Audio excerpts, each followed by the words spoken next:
The story begins with a boy sitting in a tree, thinking. Later, his sister comes to tell him that his father is looking for him. The girl was curious about why her brother climbs the tree every day. It seemed to her that her mother was constantly scolding the boy because of this. Her brother calmly replied that he would come down soon. The girl added that even though they had different blood, she tried to establish a relationship with him. But there was no effort on the part of her stepbrother. She didn't expect warm feelings from the very beginning, but she still hopes that the guy will at least come to the meal on time. Suddenly, Eustace slipped and fell directly on his sister. This was the death of the novel's unnamed extra villain. This is one of the plot lines of the novel Eternal Love. However, the girl woke up and discovered that it was a dream. She was still not used to it, because before, when she got into this world, she was transferred into the body of her stepmother's daughter, who caused the main character an injury. Rumia de Lazio is the daughter of a stepmother who married the Duke of Lazio. The Duke fell so deeply in love with his young wife that he happily enrolled Ran into his family, even though she had not a drop of his blood in her. Before the girl came into this world, she was an ordinary graduate student, and that day was the most ordinary. She was returning from her parents' house when they suddenly found themselves in the epicenter of an accident. At that time, the girl thought she had died, but thanks to that accident, she ended up in a novel that she had written herself. However, she did not expect to find herself in the body of a villain, and at the same time a secondary character. The girl wrote Eternal Love at the age of 15. She only learned the name of her character when she came to her senses in this world. At first, she thought she would easily get out of here since it was her work. However, the girl faced a problem. She had arrived here 7 years before her story began. Ran got out of bed and went out into the hallway where she saw her mother. The woman was worried that her daughter had fallen for Eustace.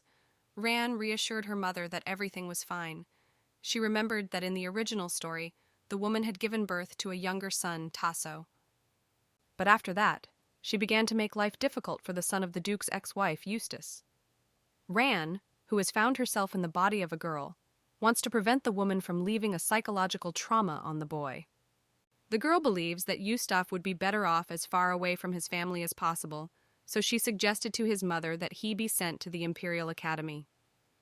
Although there were some disagreements, Eustace agreed to these conditions. From then on, Ran believed that everything would be fine until her parents and Tass crashed in the carriage. The girl knew that this would happen, but she could not prevent it. In the original, it was a shipwreck, so Ran thought she could save them. The reason for going by carriage that day was an offer to visit Eustace, but Ran was unable to attend due to a cold.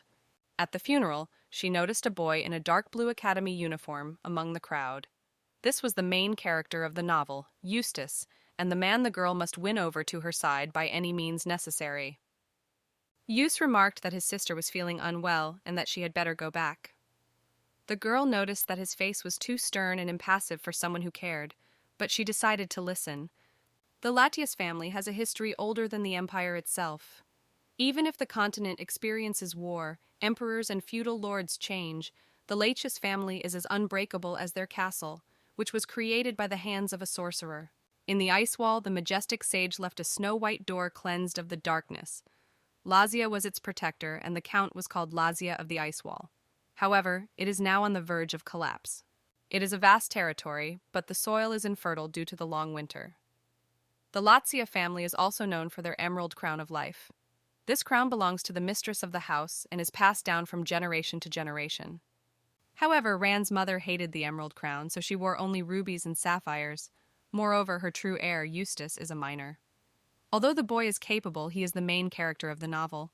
However, his uncle, Baron Lindbog, will not only take away the entire inheritance, taking the place of regent, but will also force Eustace to marry his daughter and even try to kill his nephew. Ran is determined to prevent the murder. Even Eustace's bodyguard, Roz, who watches the girl suspiciously and carefully, will die protecting her master. Ran decides to let her brother know that she is on his side. The girl declared that she would become the head of the family and make sure that her uncle could not touch the Duke's inheritance. But only when Eustace came of age would he receive all this. However, Roz did not trust Ran. If anyone other than the head of the family wears a ring with the spirit of blue flame sealed in it, he will burn on the spot. However, he will accept as his master a person who knows the name of the spirit. Hail Blue Flame is a greeting that is only said to the head of the Latius clan. Baron Lindbog noted that he was sorry that his brother had died. However, the Latius family still exists, so while Gustav is a minor, Rand should be the head.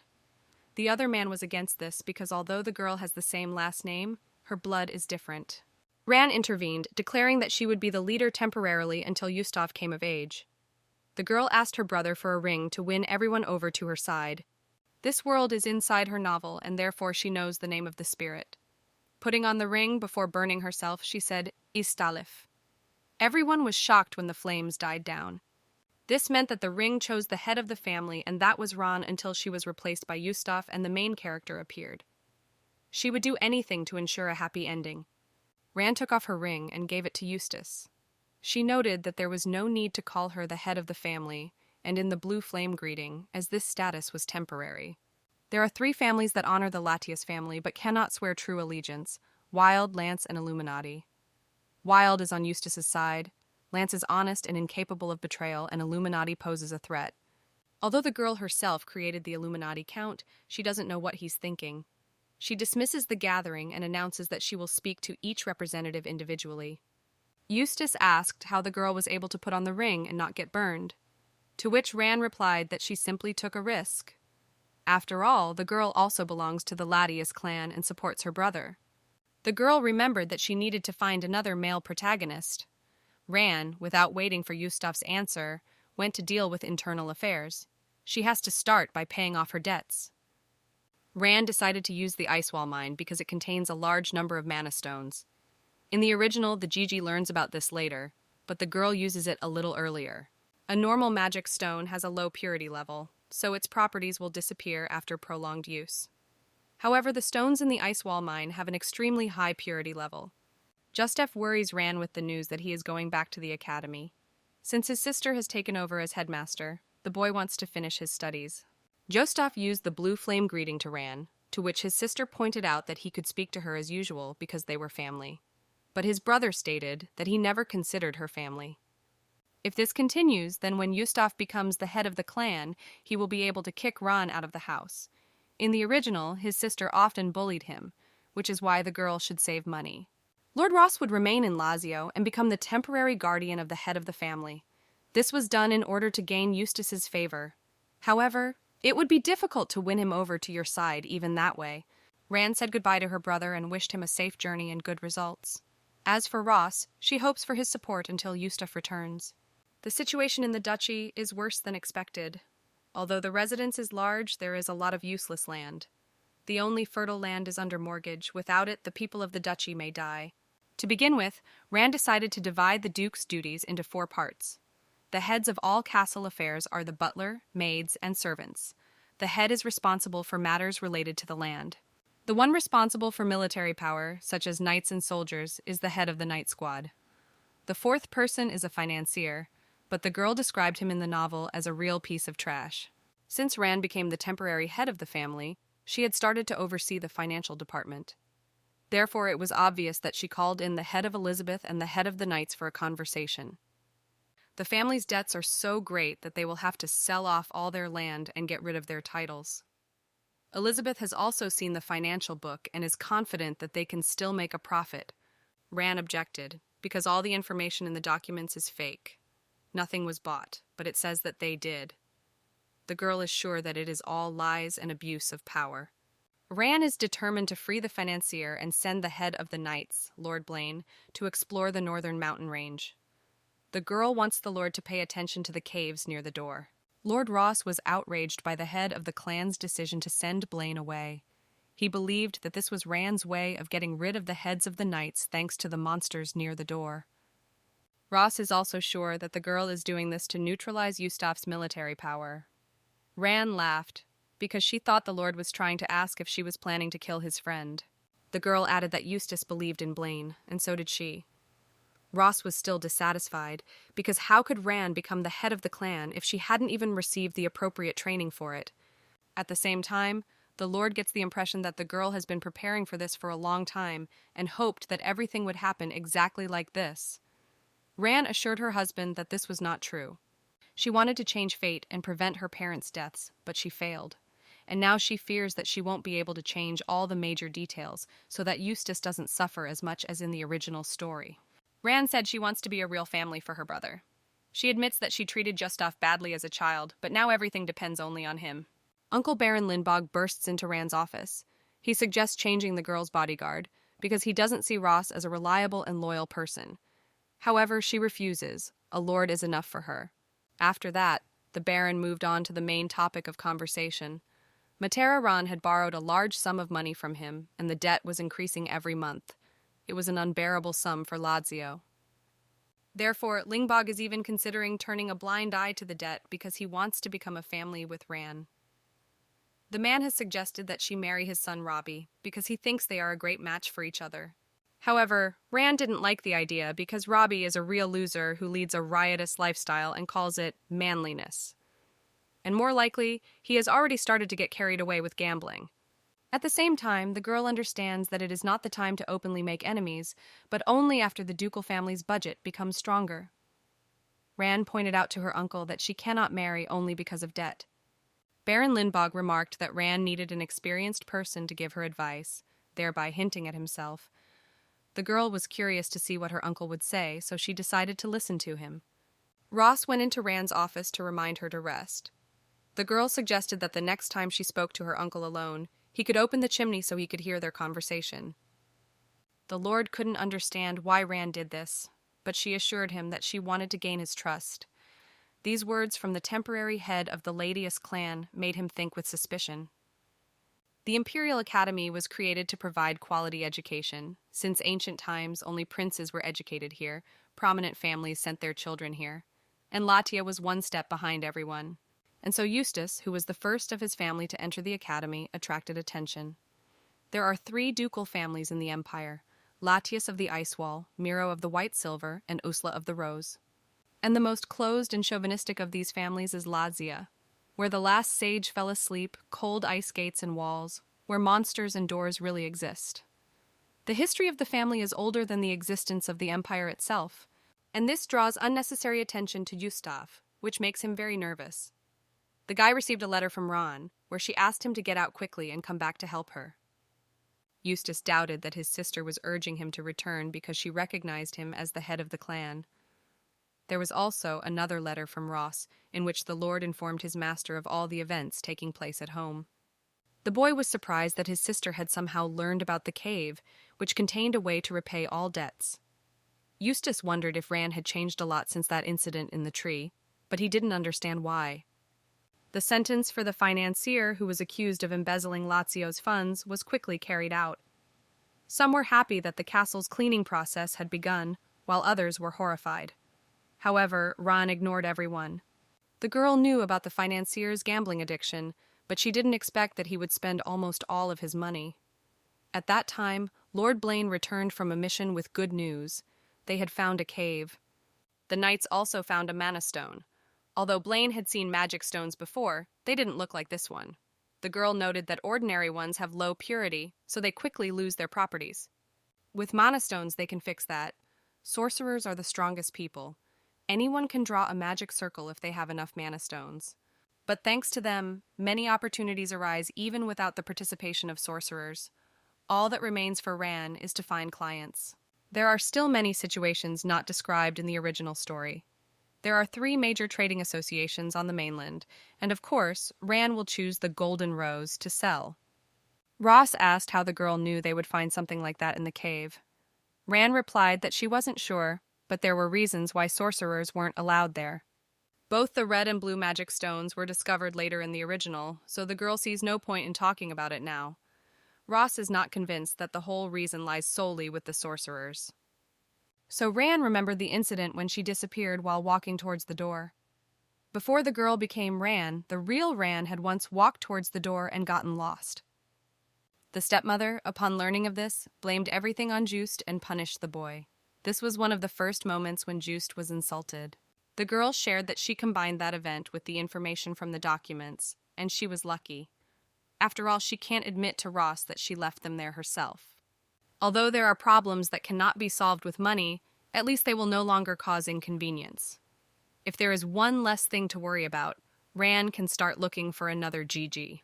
Although this character is currently a slave, next year he will appear in illegal battles, then his life will truly become hell. Still, Ran protected the main character to begin with. There are 2 years left. If the girl survives them, Eustace will take the place of the head. In 6 months, his brother will graduate, and Ran will be only a showhead. In the letter, she asked the guy to bring someone capable. Eustace immediately thought that he had a few people on his side. It seemed to him that his sister was forcing him to actively create personal relationships, even though he didn't like doing this within the walls of the academy. But that's a completely different problem. After all, the head of the family personally gave the order, so Eustace hoped that everything would be in order. The guy couldn't understand why so many debts had accumulated over all this time. So much that it was impossible to even pay them off with their possessions. However, Ran reassured him by finding the mana stones. Now he realized that he had made the right choice. The people asked Eustace to kill Ran. Now that he had become the master of the blue flame, he ordered the death penalty for his sister to be carried out.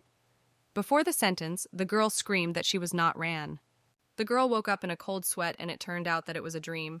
She felt like she was really feeling a lot of stress.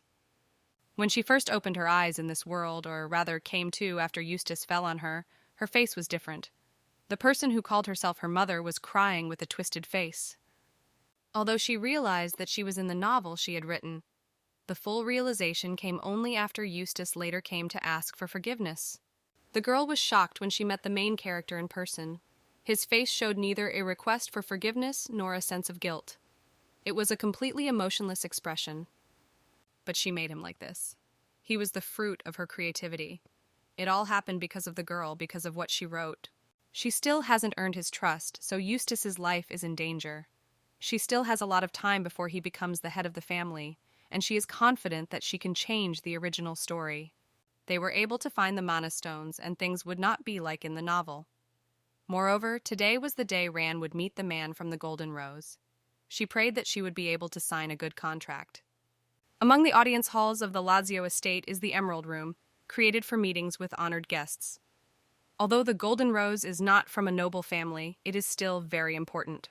The head of the trade organization, Reberi Rabadi, arrived to meet them, and Ran was very surprised that it wasn't even the head of the branch. On behalf of the Lazio family, she sent them a mana stone and a letter. The representatives of the Golden Rose knew that this would mean a revolution. With the stones from Lazio, changes would come into the world, and with them, high profits. Before arriving at the estate, the head of the Golden Rose learned a lot about the Latius family. It is desirable, and of course a close ducal family, Ran, who became the head, did not have a drop of the Duke's blood. Reberi Rabadi realized that this would not be an ordinary deal. Moreover, everyone considered the head of their organization to be a man, and Ran was able to recognize her at first sight. But no matter how dying Lazio's family was, Reberi Rabadi was sure that they could not be underestimated. Ran suggested that we go around, get down to business right away. The girl stated that she wanted to sell the mana stones to the Golden Rose. Ran assumed that they had undoubtedly checked all of their family's debts, and therefore would immediately set a price. Ran asks for a 6-month exclusive contract with the Golden Rose and a deposit of 1 million barats. This offer confused the guest. After all, 1 million is several times the value of the goods that the Duke's family imports in an entire year. But it is also the largest amount that Reberi Rabadi can put into circulation. The woman immediately assumed that Ran knew a lot about their organization if she was making such a suggestion, so Reberi Rabadi said that it was a bit too much. After all, they can't give a deposit without having any detailed information about the product. Ran noted that she was thinking of calling the stones ice crystals, since they are mined in an ice wall. Reberi Rabadi was shocked that the stones were actually mined in Lazio. Ran added that the guest was convinced of the value of the goods herself since she visited in person. The girl suggested that the head of the organization trust them and sign an agreement for 1 million barats. Reberi Rabadi clarified whether they would have any disagreements. If the woman considers the crystals valuable, she can sign the agreement, but if not, then no one here holds her. Reberi Rabadi immediately noticed that the girl was not so simple, even though she had recently become the head of the family. The head of the organization suggested making them exclusive buyers for 1 year, because trust is tested by time. A week later, Reberi was resting at the ducal estate after a long journey. The woman decided to personally climb to the top of the mountain. She was amazed by how incredibly large the deposits were. Ribori hopes that they will start mining as soon as possible. The head of the organization noted that half of the payment would be sent to the family upon arrival at the office, and the rest would be received in a month. After that, Ran collapsed on the couch, exhausted and happy at the same time. The manager suggested that Ran take a break because the girl looked unwell.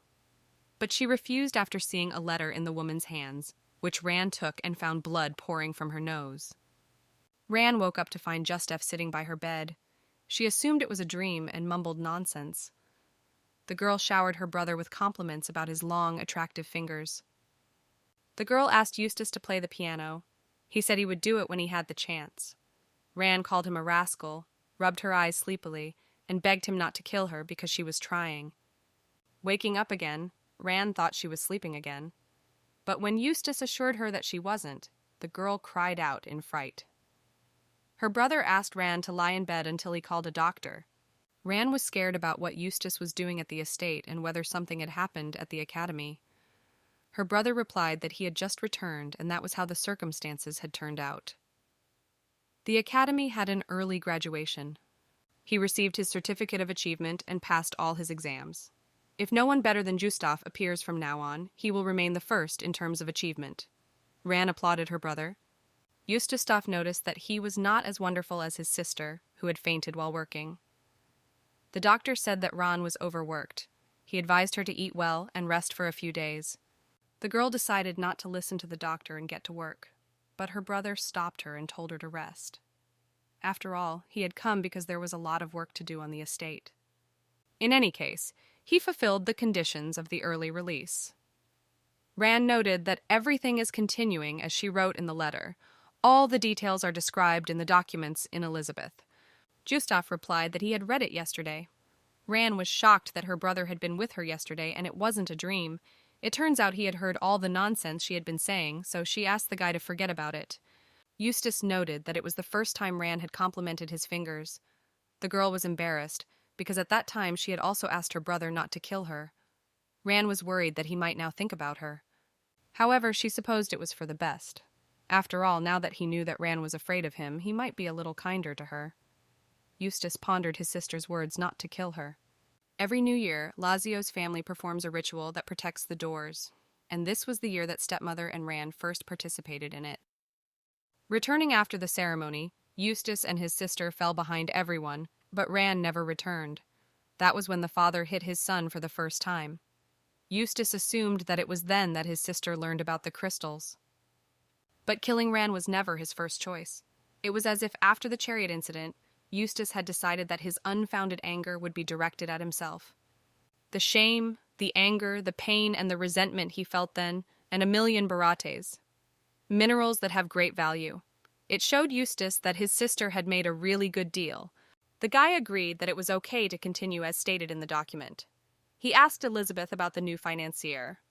The manager replied that she had selected the best candidates and had passed the information on to the head of the family. Elizabeth asked about Ran's health, to which Eustace replied that she was simply overworked. So for a while he would deal with the documents himself. Meanwhile, the maid brought Ran some medicine and insisted that the girl drink every last drop. I couldn't sleep that night because I had been asleep for 2 days. She decided to go to the library and met Elizabeth on the way. The manager asked the girl if she wanted to add something to the documents. Ran assured him that if Eustace checked them, then everything was fine. She was proud that her brother would return after his early release. Suddenly, Eustace appeared from somewhere. He remarked that if the ladies were going to discuss him behind his back, why didn't they come to his office? Ran pointed out that she was the one who asked Elizabeth to show the document. Eustace looked at the manager and asked if she wanted to add anything. However, she just bowed and apologized. Ran put on comfortable clothes to visit the library. Eustace was confused that Ran was not going to listen to the doctor who told her to rest. Ran assured him that she had had enough rest, as she had been asleep for 2 days and now she couldn't sleep. Eustace assumed that his sister simply didn't believe him. The girl apologized for discussing the brothers behind their backs. She was curious about how things were going. Eustace grabbed Ran's hand and felt that it was cold. Then he dragged his sister after him and ordered Ross to light a fire. Ran sat comfortably in a chair and warmed herself. The girl told her brother that she needed to repay her uncle's debt. She also decided to share her thoughts on the wedding that Baron Lindbog had previously spoken in favor of. Ran would still consider it, but definitely not when Robbie was the groom's candidate. Justaf wondered if Ran would have gotten married if the man had been normal. Since Lindbog had suggested canceling the blog, and if it weren't for the ice crystals, she would have had to. However, it seems to Ran that she didn't do it anyway. After all, anyone who wants to marry her now undoubtedly intends to take possession of Lazio. So until Ran leaves the position of head of the family, she will not marry, and therefore Eustace should not worry. His brother touched Ran's hair and began to put it in order. Lord Ross watched this. He thought that Eustace and Ran might have lit the fire in the bedroom. He was tormented by the thought that they were brother and sister, although they were practically strangers to each other and not related by blood. Eustace asked Ran why she believed in him. She gave a terse answer, because he was him. However, this was not enough for the guy. He wanted to know more. Ran noted that Eustace tries hard. He has always been persistent and never gives up. Although he doesn't show how hard it is for him, it doesn't mean that he doesn't actually face difficulties. And that's why Justaf is incredible to Ran. She believes in him and she likes the guy. But Ran doesn't like it when her brother overworks himself, so she wants him to share the work with her. Eustace noticed that Ran was the head of the family and that she had also fainted. He couldn't understand why his sister was telling him all these things. He wanted to help her, because Ran was working too hard. The guy was curious when his sister was going to rest, and then he took her in his arms and suggested taking a break for at least one day.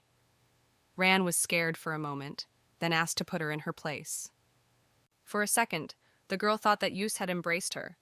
Although he looked thin, he was very strong. Ran sat quietly in his arms and did not resist while her brother carried her. Then, the girl decided to break the awkward silence by mentioning that the daughter of the Illuminati Count fell ill with an unknown illness. In the original, the Count says that he needs medicine and is betraying the Duke's family. But now Ran can prevent this, so she suggested that Eustace learn more about the cure through the Golden Rose. Her brother agreed that it was a great idea. The boy brought his sister into the bedroom and carefully laid her on the bed. Ran lay down weakly and began to think about how scared she had been when Eustace took her in his arms. However, he turned out to be stronger than he seemed. Justaf brought the debt with all the interest to his uncle. Baron Lindbog was unpleasantly shocked that the family was able to collect such a sum. He assumed that the relatives had sold their stepmother's jewels for this. Eustace assured his uncle that this was not so and asked for a promissory note. The Baron reasoned that the boy was constantly pretending to be a foolish child, and that at this rate his plans to shake up the family would fail. Lindbog discovered that all the gold coins were real and that he was not being tricked. However, he was not going to give up. His uncle wanted to see Ran immediately.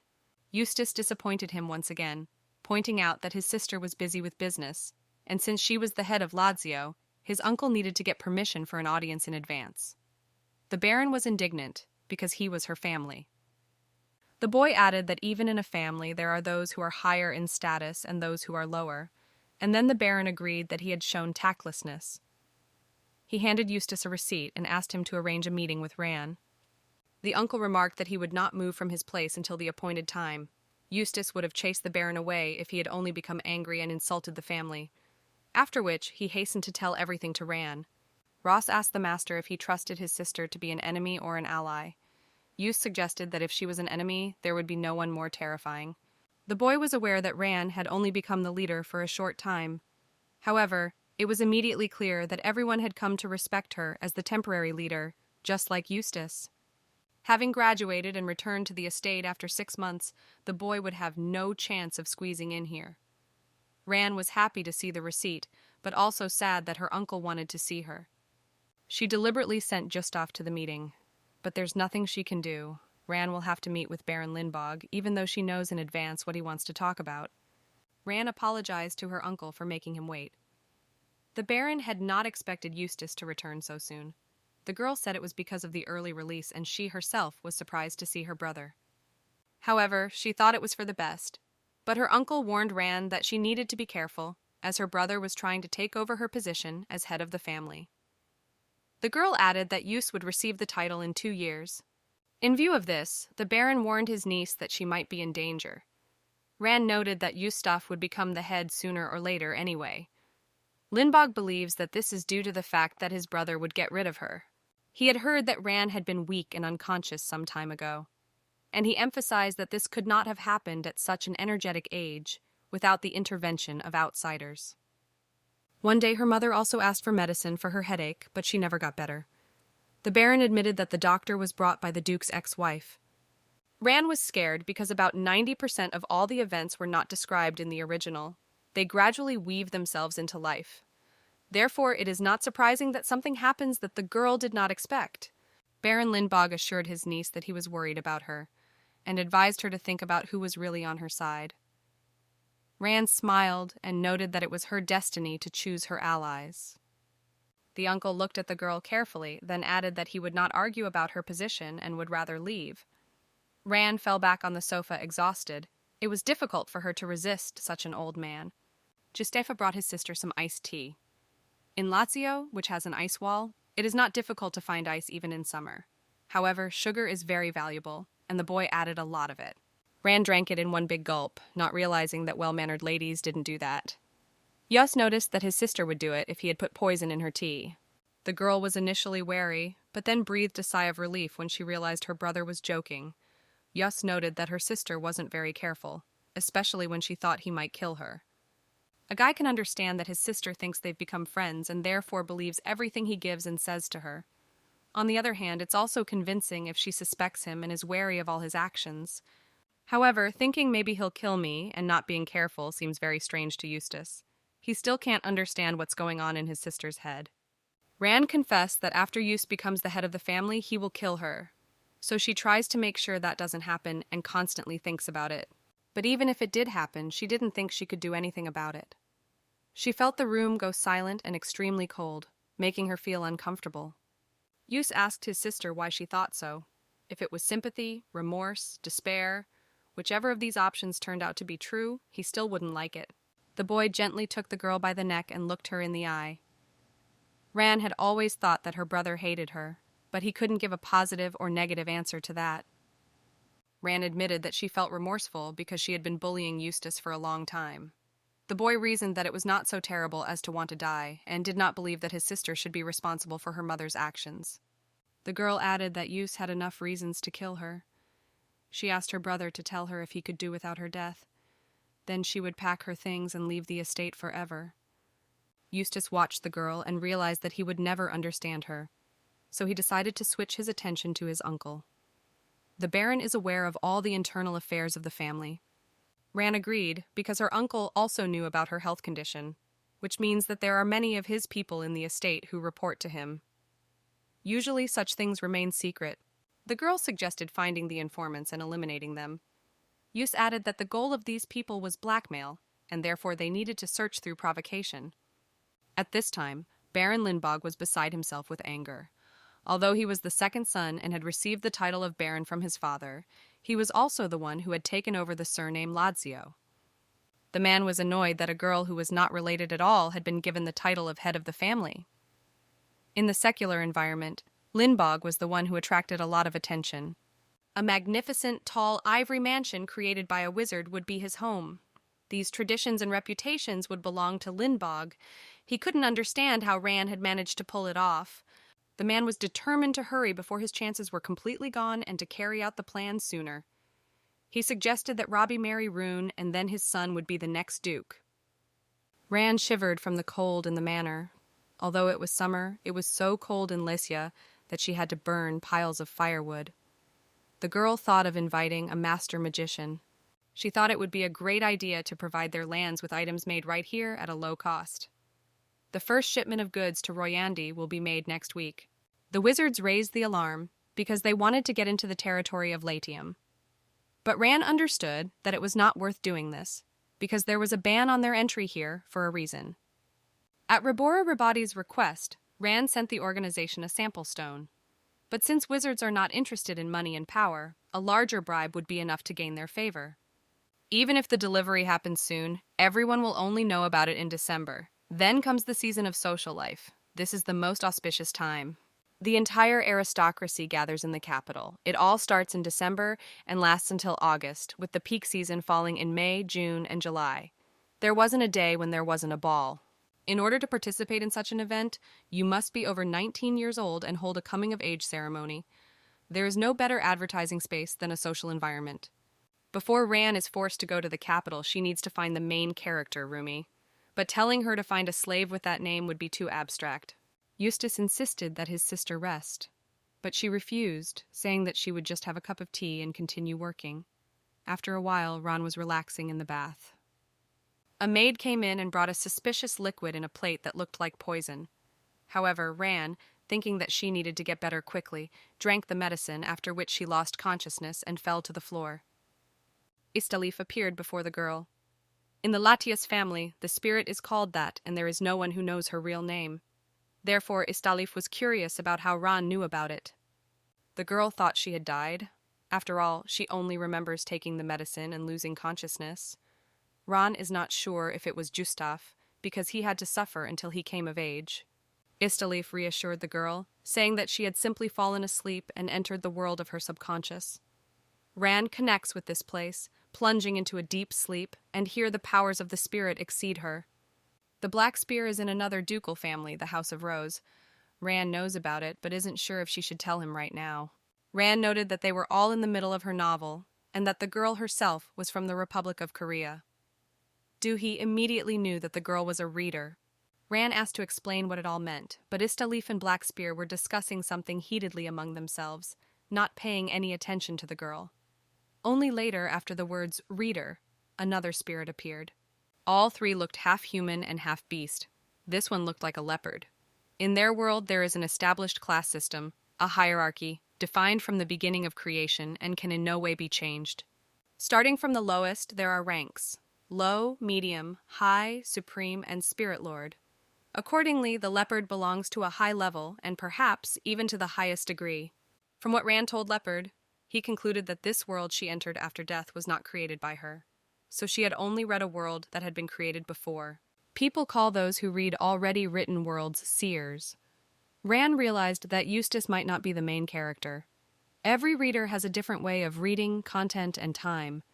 The entry about the previously read world is a prophecy. As a child, this was the first and last time the girl wrote anything. It turns out that she read it and found a connection to another world. The girl ended up in this body because its owner had died. Leopard assumed that the girl's real name and her new body were the same, Ran. She thought she might have died.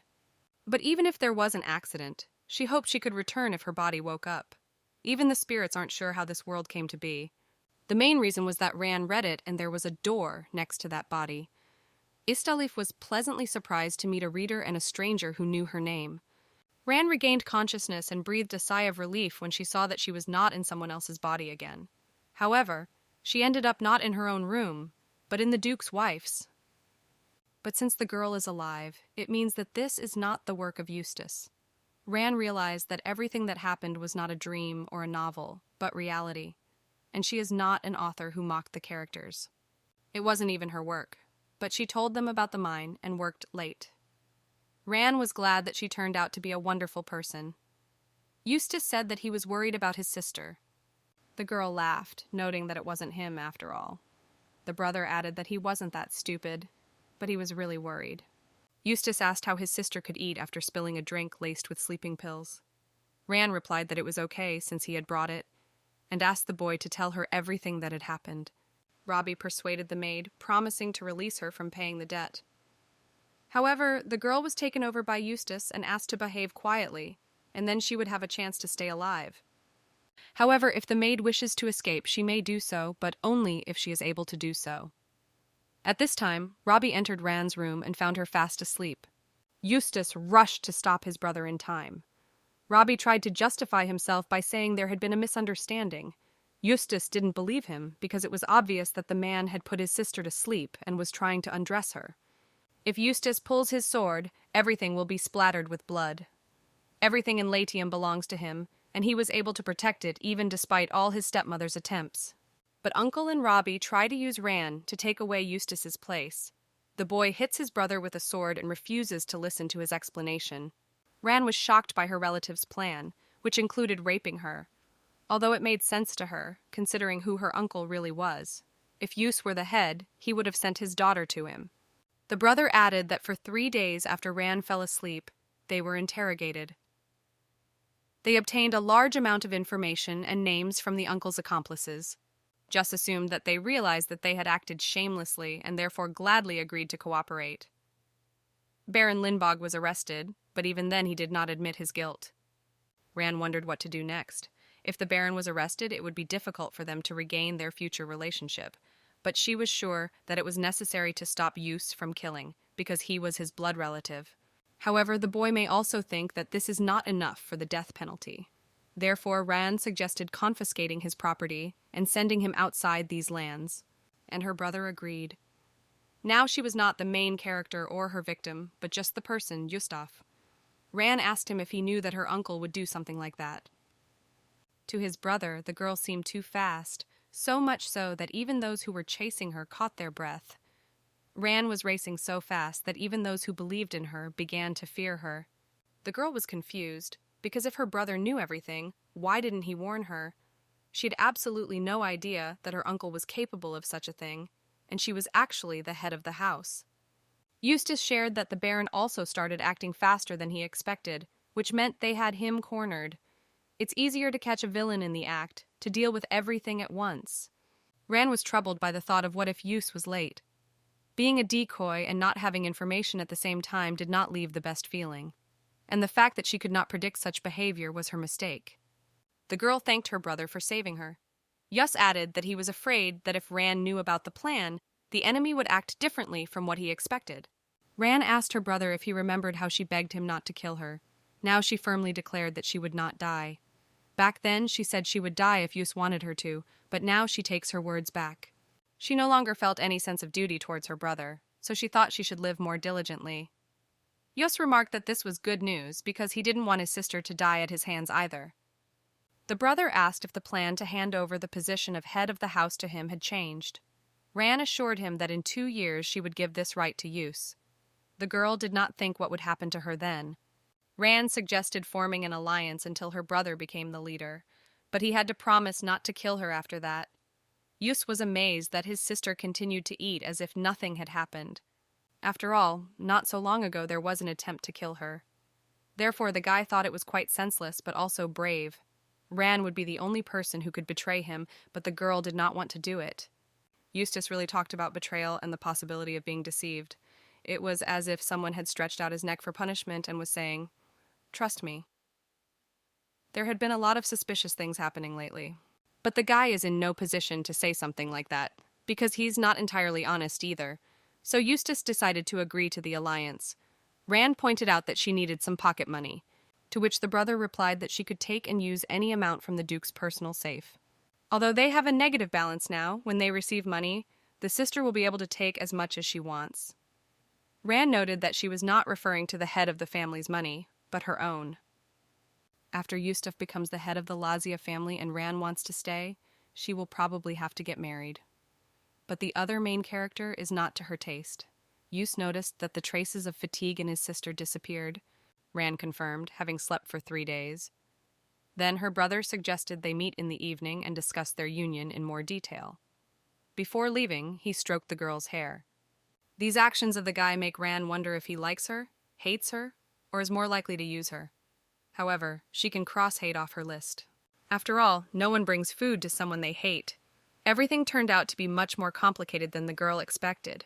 The uncle planned for Robbie to rape Ran and say he invented it himself. And he did all this because he was infinitely in love. They called it the passion of youth. Initially, Eustace was going to send his uncle to the death penalty. Eustace settled on sending away the relative and taking away the inherited title. If they completely took away all the titles, the chief's reputation might deteriorate among the people. Instead of prison, Robbie was also sent outside the lands and banned from visiting his uncle's heavenly estate. The territories of Lazio are large, so there is a separate court here. However, this is a case involving blood relatives, so Ran personally acted as the judge. Although the Baron is more likely to write a petition in the future, this can be ignored. The girl was glad that the problems with her uncle had come to a good end. Now the Baron's family would not be able to interfere with Eustace's future. Ran plans to distribute the remaining debts to other families so that his brother can have a better life and finally be happy with the main character, Sheena. The money borrowed from officials alone amounts to 50,000 barates, The lands of Lazio are mortgaged, so they need to return 300,000 to the Marquis of Salmon and 200,000 to Count Schimmel. The sums are so large that it seems to Rand that they will only pay interest every year. One might also think that someone has taken the money from the Duke of Lazio by force. If the original story is to be believed, the uncle became regent of Latium and began selling off his lands as if he were getting rid of them. He was a cruel baron, with only his title and heavenly estate left. In the end, the uncle and his subjects, as well as a large number of ordinary people, died from an infectious disease. And such a family was taken over by Eustace, who was heavily in debt. Although the girl was told that this world was not written by her, Rand still became attached to every person here. After all, they did not disappear. On the other hand, Ross was glad that his Mr. Eustace was nearby. He also sarcastically added that he had advised her to see the head of the Rand family. However, when he was making her tea, he spilled it. The girl thought that the assistant had done it on purpose. Eustace suggested they swap cups so her sister wouldn't get her hands dirty. Earlier, Rand had joked about her mother's jewelry, saying she wouldn't mind taking it and running away from the estate. Her brother reminded her of this and asked if she really didn't mind selling the deceased's things. Rand said that they wouldn't get much money, but she wanted to sell a few things.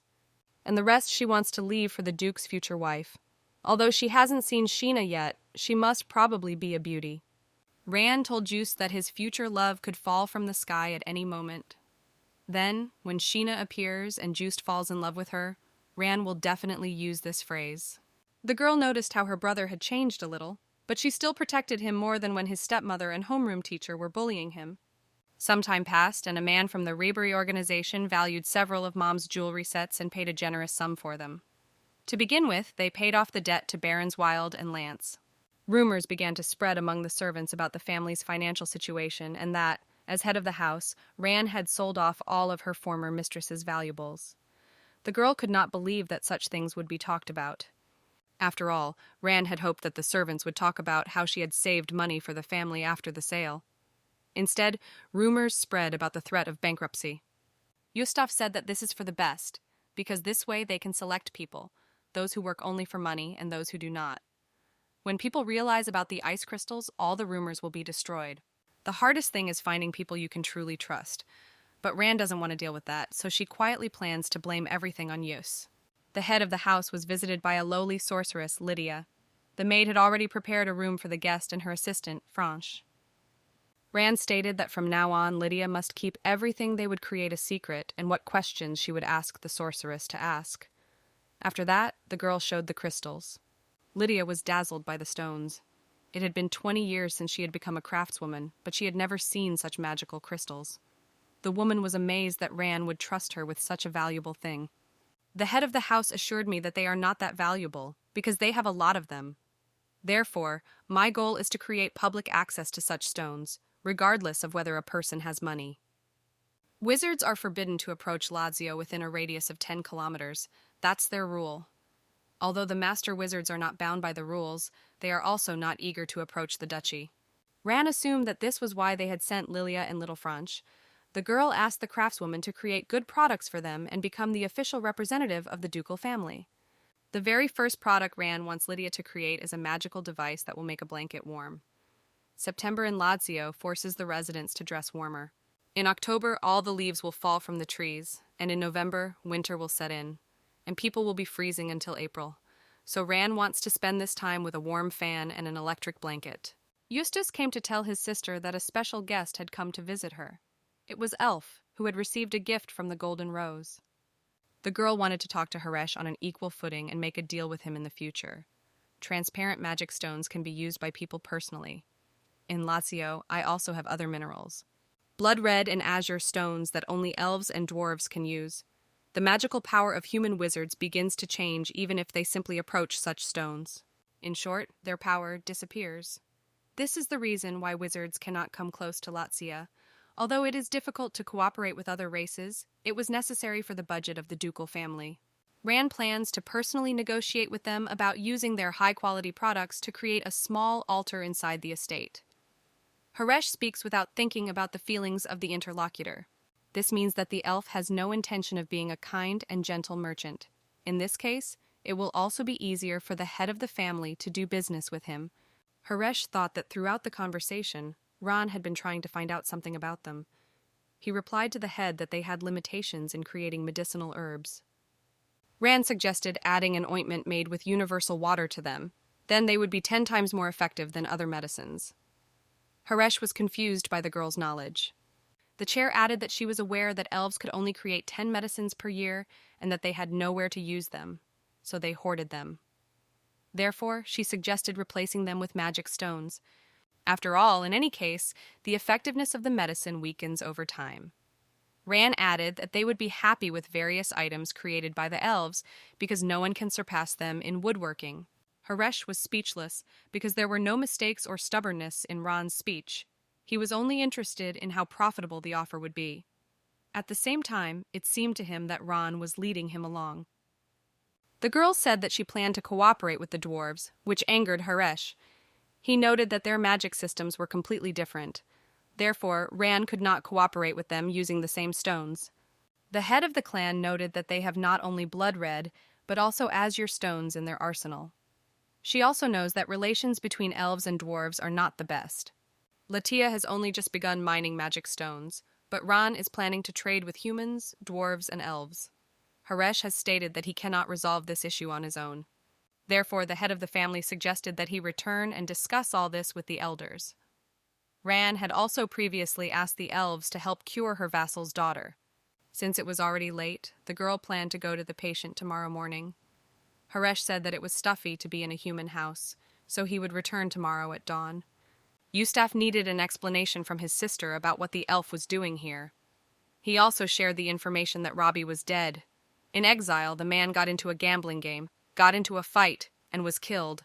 Rumor has it that his genitals were cut off and his throat slit, but Eustace believes their brother deserved it. But such a death is a shame for the family. Yus visited his uncle, but he didn't explain anything to him about it. After that, the boy changed the topic to the elf and the magic stone. Rand shared the information with her brother. He didn't ask how she knew about it, but he told me that if he had used these stones, Eustace would have attacked the wizards with them. At the very least, these stones could deprive them of their power, and with that, they could be threatened. It all happened this way because the wizards had changed the very nature of war. But using the stones against them was not in Rand's plans. To begin with, the girl wanted to keep the existence of the stones a secret. Then send the person to the Wizards Association and tell them about their danger. After all, the stones cannot be used with human abilities in any case. And then collect the stones and trade them with other races. Eustace approved this plan and said to do just that. The most terrible thing for the association would be to reveal its weakness to the whole world. Ran agreed that it sounded reasonable. The stones were a threat to the wizards, but Ladia would trade with other races as well, so the association had no choice but to pretend they knew nothing about it. Eustace seriously asked Ran who she was, which confused the girl. Did he really guess that it wasn't his sister? The guy noticed that the girl was a very bad liar. Before leaving, the brother asked if his sister could counterattack as she had said before. The girl would not be able to do this, as she needed to attract someone to her side. If she does that, Eustace and the faction will start to limit each other. Then she will have to fight her brother even if she doesn't want to. That's why she made the alliance. The estate of Count Illuminita is not very far from the lands of Lazio, but it must be reached by horse. Ran assured herself that she would deal with roads as soon as she became rich. Haresh said that he was feeling stuffy in the carriage, so he decided to go with the coachman. Eustace remained at the estate, so Ran was able to leave him with peace of mind for a long time. And yet the girl is glad that she can feel freedom after a long time, having left the estate. Ran complained that her whole body aches, and she wants to ask for a new carriage as a magic item. Ran met with Count Illuminate and introduced the elf to him. Since Haresh was not human, the girl asked the count to treat him with understanding. Haresh entered the patient's bedroom and ordered the maids to open all the windows, because this air was much worse than cold. The elf sternly took the girl by the hand and asked about the medicine. Haresh stated that the medicine that the girl had been given since she became weak had become poison for her. Therefore, it was necessary to remove the accumulated substance from her body, and then gradually reduce the amount of medicine. The count's daughter will recover in about 6 months. Ran said that she would pay the elf later. However, the Illuminati wanted to pay himself. Haresh did not agree to this, as his deal was with Ran and he did not need gold or silver. The elf asked for a sheet of paper to write detailed instructions. Ran thought Haresh would write in Elvish and a clumsy handwriting, but he writes much better than expected. The elf said he would come to Ran later to get payment. The count's son thanked the head of the family for his help. If his sister is cured, he promises to repay him. The Illuminati offered Ran a drink. However, the girl indicated that she would drink the celebratory wine after his daughter Lulu recovered. Then the man decided to ask directly what the head of the family wanted. Ran stated that she wanted to be friends with the Count in order to use his connections. After all, the Illuminati Count is connected to the underground world, or rather, criminal organizations. The man noticed that the head of the family had come to the address. The girl was not upset, since friendship cannot be under pressure. The Illuminati doesn't know what connections Ran needs, but he wonders if he has them, where she plans to use them. The leader replies that she needs to find a person. If ordered, the Count would find the right person, using only the powers at his disposal. Ran asked to keep it a secret and gave him a note with detailed instructions. Although this world was not created by Ran and she has no need to worry about it, she cannot do so. After all, she read this story and wrote it. If Rumia gets caught up in the illegal underground fighting next year, something terrible will happen there. Ran will be at the estate until Eustace's 19th birthday, after which she will definitely meet the second GG. The girl wants to take Rumia away from that place before he gets worse. She is heartbroken because she doesn't know all the events of the novel. However, Ran is confident that she can save the boy. Eustace can't understand why he's worried about Ran's safety. He's ordered to keep an eye on the girl and the elf. His uneasiness would be obvious if she were an ordinary girl, but not in this case. Although Ran seems to be knowledgeable in political matters, she sometimes seems like a simple girl. Eustace's biggest worry is how his sister found out about the magic stones and the Count's daughter's illness. Ran had been chosen by the Blue Flame, but it had never chosen anyone outside the ducal family before, and Eustace was very curious to know why. The Green Shadow of the Ladium family is a group of informants known only to the head of the house. Eustace has ordered them to find out all the details of what the Count will do after his sister's departure. Although Ran is currently the head of the clan, the first shadow came to Eustace. He learned about them before his mother, but his sister knows nothing about them. If the head of the clan were not there, the Green Shadows would also be disbanded.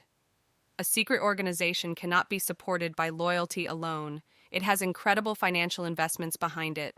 Eustace spends large sums of money as pocket money, and his sister doesn't ask anything about it. She just keeps worrying about bribes. Thanks to this, the boy was able to easily lure Robbie into gambling and kill him, as well as blackmail his uncle. Ran returned to find that her brother had not eaten dinner, but was waiting for her. Eustace agreed that the Count was an unpleasant person, so it would be useful to gain his favor. They wondered when the elf would appear again, but Haresh did not make them wait long and came through the window again. The guy asked why the elves couldn't get through the door, to which Haresh replied that he was just lazy and noted that the estate had weak security on the side from which he entered. Eustace sarcastically noted that they didn't have that much free time to worry about who might come in through a third-floor window that didn't even have a balcony, but added that he would remember the elf's advice. Ran brought Haresh payment and expressed a desire to meet again if there was a good reason. Eustace hopes that with this, they can engage in internal trade. The girl plans to reach an agreement with the dwarves through the Wizards Association. After all, they cooperate with each other over ore. The brother asked to meet with the wizards along with Ran. They are extremely proud, so they will not help contact the dwarves just like that. Eustace reminded his sister to write about the azure stones in her letter. A representative of the Wizards Association had arrived to say that they were very much looking forward to meeting the head of the house. Ran didn't expect them to come so quickly. She even got nervous. Eustace remarked if the lives of wizards depended on it.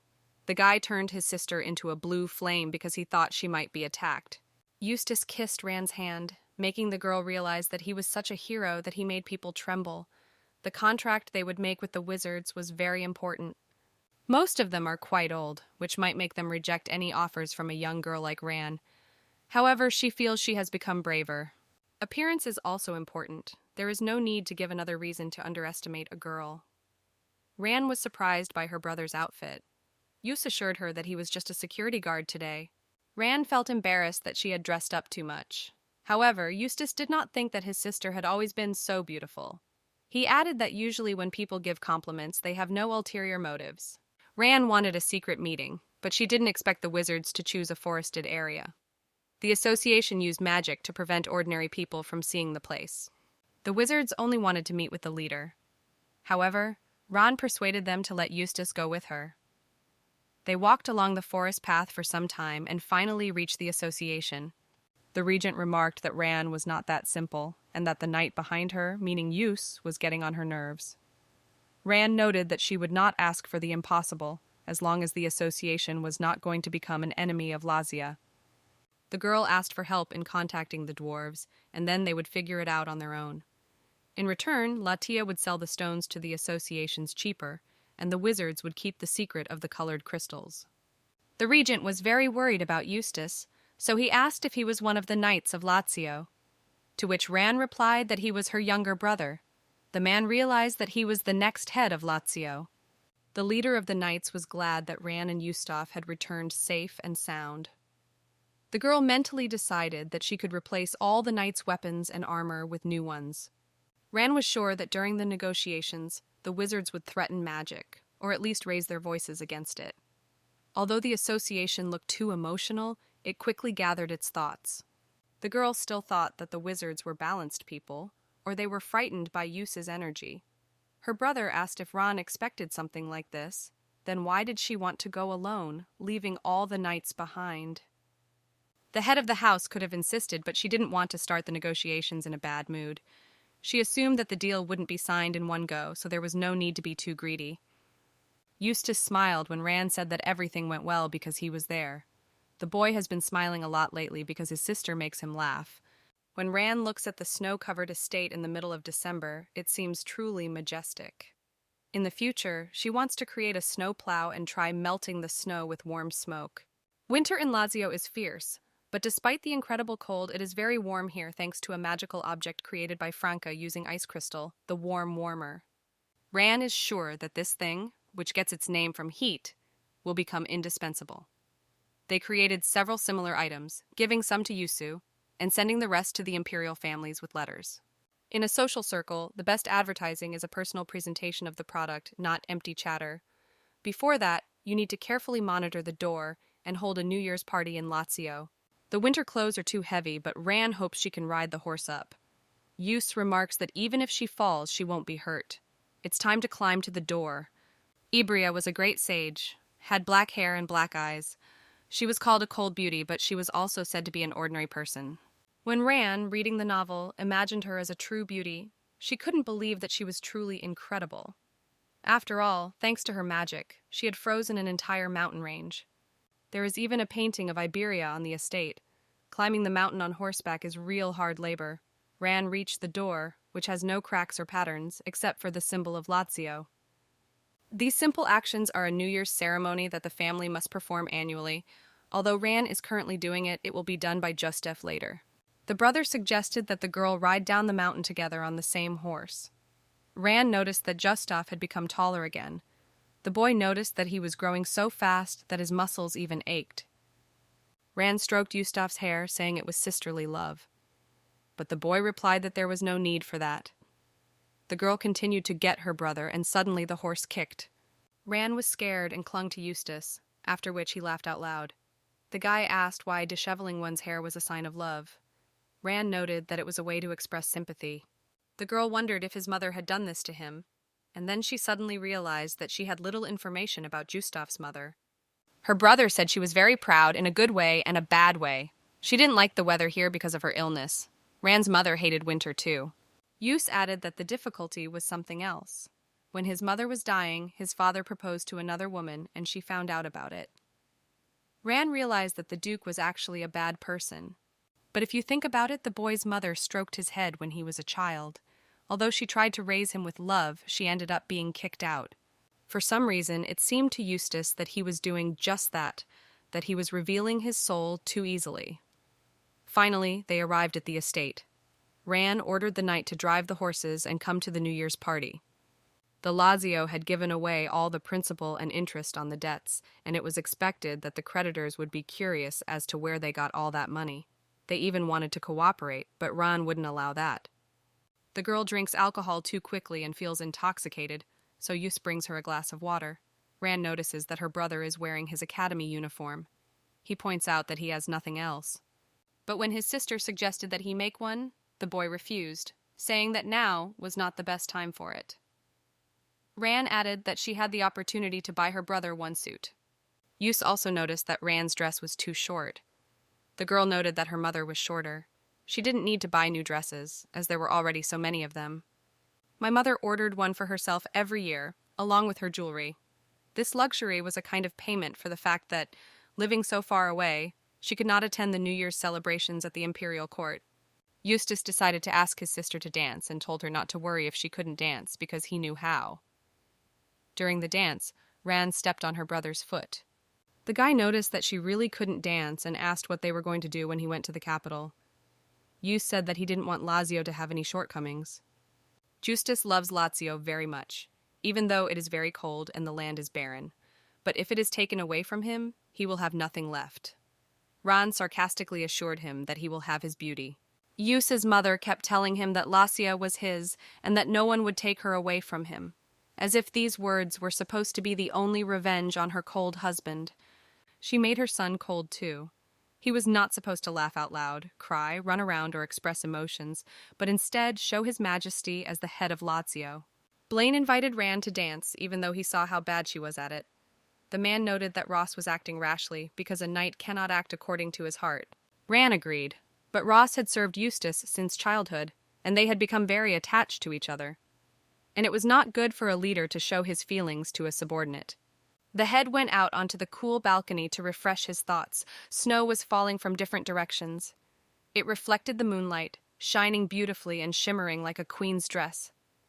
Eustace came to the balcony and saw that Ran had almost fallen while sitting on the railing, but he hurried to catch the girl in time. Then he noted that it was necessary to add a condition to the contract that Ran would not die until he became the head. The sister assured him that she was not going to die so easily and asked her brother to smile. Eustace remarked that Ran had had too much to drink if she was saying things like that. The girl replied that he was too stubborn. She just wanted him to treat her better, and then kissed him on the head. Eustace's question about her love for Lazio has put Ran in a bind, because she works so hard partly for Eustace. But in reality, she needs it for herself, because she has no other home except for Lazio. Ran told her brother to be nicer to her and not kill her. The guy pointedly pushed his sister off the railing, but at the same time held her hand so that she wouldn't fall. Ran pointed out that he couldn't throw her out because he made a promise. Eustace pulled his sister to him and hugged her. The girl worries about what will happen to her after their agreement is broken. Eustace picked up Ran and carried her inside, for she looked very pale and her lips were turning blue. Ran took a bath and fell asleep. Eustace told Blaine to look after his sister. The guy was worried about Ran's behavior. She seemed to believe that he wouldn't kill her, but at the same time her actions showed the opposite. Ran woke up feeling humiliated. She blamed herself for what had happened on the balcony and what she had said to Eustace. So the only way out for her was to apologize. When she got to her brother's house, she felt even more ashamed. After all, Eustace began to make fun of her in a good way. Then he said that she didn't need to learn to dance, because it wasn't her thing. Ran plans to extract sugar from tree sap, which will allow her to forget about high sugar prices and will generally have a positive impact on the Lazio budget. Rebery reported that everyone in the capital is interested in crystals. Wings of the heavenly stallion. If you don't put this magical decoration on your horse, it will have transparent, shiny wings. It not only emphasizes luxury, but also improves the horse's physical strength and endurance. Alatia will be able to profit not only from ice crystals, but also from various magical items. However, Ran is not happy about the thought of meeting the Empress when she gets to the capital. After all, if the Empress finds out that the crystals are mined in Latium, the Empress will certainly begin to demand a large tax on them. The Empire began 300 years ago and completely changed everything in these lands. The conquering Emperor Lion seized the lands and, after expelling the former clans, distributed the territories to his vassals. This means that all the aristocratic families received their titles from the first emperor who passed through here 300 years ago. However, Lazio is different from them. Latius is an ancient clan that already existed with the advent of the emperor and that protects the door. In fact, wizards cannot approach the ice wall, so the emperor himself could not reach here and expel Latius. Although the head of their family had gladly bowed his head before the emperor, they now paid very low taxes because of the door and because the soil in the northern region was very infertile. With the advent of the mine, everything will change. They will not be able to fall behind Latius so easily. But still, Ran does not want to spoil relations with the Emperor if they plan to continue selling ice crystals. Ran had agreed with her brother that they would raise the tax a little before the Emperor started looking into their property. Eustace advised her sister to take better care of herself. The girl wished the same for her brother since some madman might attack their territory. Yus wiped Ran's mouth with a handkerchief and asked her age. In the original, she is 19, but in reality she is 20, since in Korea everyone is considered a year older because they have already lived 9 months in their mother's womb before being born. Ran didn't want to go to the capital right after the New Year. She promised her brother that he would bring some goodies. Gustav said that this time he would wait for her return and asked her not to drink alcohol. Compared to the bitter cold in Lazio, there was only a cool breeze in the capital. Before Ran could arrive, letters and invitations were already waiting for her. Rebery noted that the president was currently the most popular person. Although it seems that Lazio is not directly involved in trade, this is only an appearance. Rebori is also not inferior in popularity to Ran. The woman has many meetings and signings of treaties. The head of the house communicates with her simply because she is special. To advance the ice crystals of Ran, you must first meet with the Emperor. Rebori warned the girl to be careful and not die at the hands of the Marquis of Cameron. Before Lazio, the man was the only one who owned a mine and traded in crystals. The Marquis was a poor trader, but he was alone in the market and charged much more for crystals than Ran. If you look at the ore and diamond reserves, you will see that there are enough of them, and this is all thanks to marketing. Rebori and Ran are going to tell the people that despite the fact that the Imperial family uses the services of magicians, they still have ice crystals. Ran mused that they would sell magical items to anyone who wanted them at exorbitant prices, and all the proceeds would go to a safe in Lazio. Rebori noted that it was necessary to organize an event at the estate. The social circle was discussing the reception in Lazio. Everyone admired the warmth, even though it was a harsh winter, and the brilliant lighting of the room. The Imperial family had already ordered items that were in Lazio. Rumors spread very quickly, and it became possible to get an invitation to a reception in Lazio. Negative talk also increased. Supposedly, Ran comes from a low-class family, but has taken over the presidency and does whatever she wants. They are sure that Eustace is a fool, because he thinks his sister will give him Latia. Marquis Cameron has already seen a drop in crystal imports, so he wants to make up for the losses. It was also said that Ran had come for a season of social life and planned to marry and become a full heiress. After that, she would take the mine along with the ice crystals, but Ran tried not to pay attention to this chatter. The number of suitors was increasing, although the girl noted that she had no plans to get married. Ran received many bouquets, some of them extremely expensive. She was also disturbed at night by serenades. Rolf, the butler, came to announce that the Marquis of Cameron had arrived. The man came again without warning, but this time Ran decided to listen to him and dot all the I's. The Marquis noted that he finally got to see Ran's dear face, to which the girl replied that her dear face gave the Marquis more free time. Cameron was outraged by such impudence, because Ran is not a blood relative of Lazio and dares to call herself the head. Cameron stated that recently the head of the family has been chosen in the wrong order. Ran noted that this was the first she had heard of it, but if it was the Marquis's tradition, then she would do nothing about it. The man has come to give Ran a final warning. There are certain rules in the aristocracy, and in the Marquis's opinion, the girl is breaking them. He is sure that Ran wants to become a monopolist in order to keep all the profits. The head of Lazio noted that she herself decides what price to put on her goods, and therefore does not want to listen to the Marquis's opinion. The man added that the Wizards' Guild belongs to him, but Ran did not agree with this. After this, the Marquis of Cameron warned the girl to be careful when she went to bed.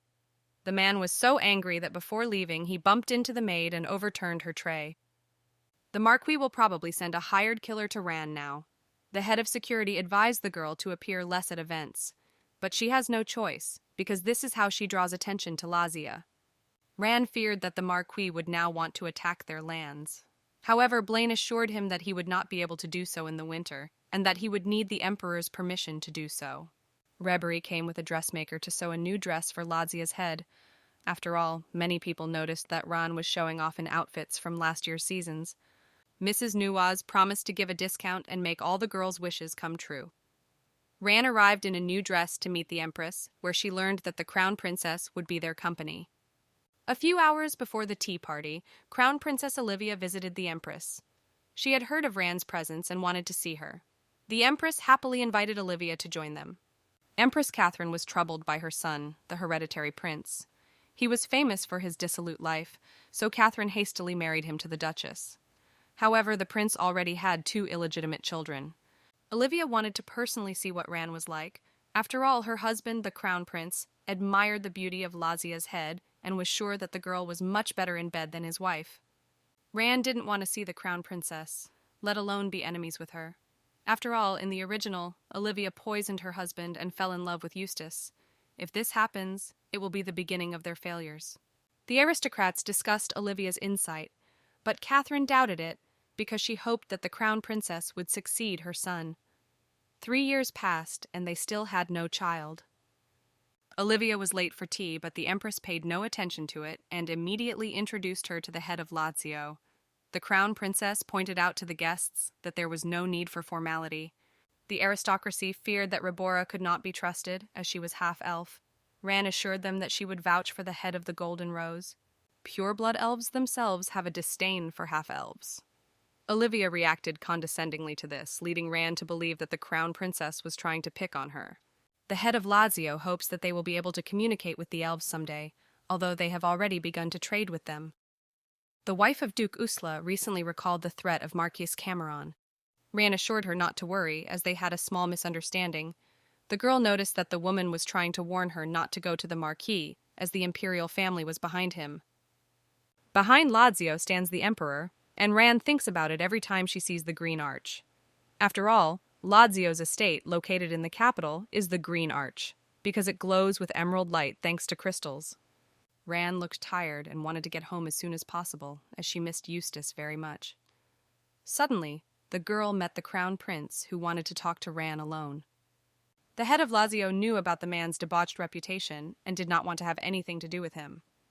However, the crown prince was very persistent, and Ran had to agree to walk with him in the garden. His Highness assumed that Ran was chaste, and this aroused him greatly. The girl remarked that it was inappropriate for the crown prince to make such remarks. The crown prince was thinking about how to win the girl over to his side. He wanted to enlist the help of Eustace, or ask the emperor to appoint the boy as the head of Lazio, then Ran would have nothing. In that case, the crown prince would pick up the girl like a fallen fruit. The day came when the uniforms for all the servants arrived, with a button on the collar depending on the position held. Ran created the uniform to increase the servants' sense of belonging to Lazio, and even more so to strengthen their family's image. However, the girl's entire mood was spoiled by the crown prince. In the original story, he was already dead at this time, and Olivia fell in love with Eustace at first sight and planned to kill Sheena out of jealousy. Ran didn't know what to do, as rumors were already spreading that the crown prince had fallen in love with the new Duchess of Lazio. She asked Blaine if they could find an assassin. The crown prince irritated her so much that she wanted to ask for an audience with the emperor himself. A military emissary from the Marquis of Cameron arrived, which looked more like a declaration of war on Latium. Ran decided to meet him in person. Blaine assumed that the Marquis' troops were already operating in Lazio, and that Cameron had therefore received permission from the emperor to launch an offensive. The girl was worried that Eustace was left alone in the estate, and he was not yet 18. Ran saw no other way out than to prepare a spirit. However, the price for this was too high. No one would have thought that there would be such a fool who would attack Lazio at this time of year. But it didn't look like an attack, but rather an attempt to rob ordinary people. To cope with the winter, the Marquis's knights take people's homes and start fires with furniture and other items. However, it was clear that the Marquis of Cameron did not expect Lazio to be a serious opponent. Since the head of the family was a 20-year-old girl who had gone to the capital and taken all the knights with her, they believed that an 18-year-old child and a small army were left behind. It was clear that Lazio's chances of victory were higher, so the elder Marquis, Agon von Cameron, challenged Eustace to a duel. However, the man was too self-confident and did not think that he would be defeated. In any other case, the son of the Marquis Agon was taken prisoner, but he was in the territory of Lazio, and therefore would not leave alive. Ran was so happy to see Eustace okay that she threw herself into his arms. During this time, the boy grew again, and his voice became manly, low, and soft. The girl noticed that her brother's suit wasn't his, and it wasn't even a new one. As it turned out, he was wearing Lord Ross's clothes. After that, Ran said that they would order him his own things as soon as possible. About 3 days after the declaration of war, someone had sent Ran a request for an audience, but it was the first time Blaine had heard the name. The second shadow had come to assure the girl that the young lord was sure to win. Then Ran learned about the secret organization. The shadow noted that Eustace was ready to become the head of the Latius clan, and that he was not just a child. Considering everything, the Marquis of Cameron made a deal with the Emperor. If the Marquis won, he would have to give up half of the captured mines. That is why the Emperor ignored Ran's requests for an audience, but fell into his own trap. Green Shadow will follow Ran's orders, but Eustace is their priority. The girl realized that all of her brother's pocket money was going to a secret organization. The head of the clan asked the second shadow to learn more about the Emperor's second son. After another 3 days, secular society was shaken by the news of Latium's victory in the war. The Marquis of Cameron plans to challenge Eustace to a duel, but the boy is calm as he is sure that few of the Marquis' knights will show any desire to oppose him. Eustace had heard that his sister was looking for a second prince and wanted to know why she wanted to do it, unless it meant starting a rebellion. Ran pointed out that the prince would not necessarily become emperor. The boy remarked that the girl's actions amounted to treason. Ran did not want to share with her brother that the prince had sexually harassed her, but Eustace persuaded her. This scoundrel patted the girl on the back and touched her buttocks, then said that her breasts looked big and he would buy her underwear. Eustace assured him that he would meet the prince in person. The aristocrats are excited and very eager to see Ran.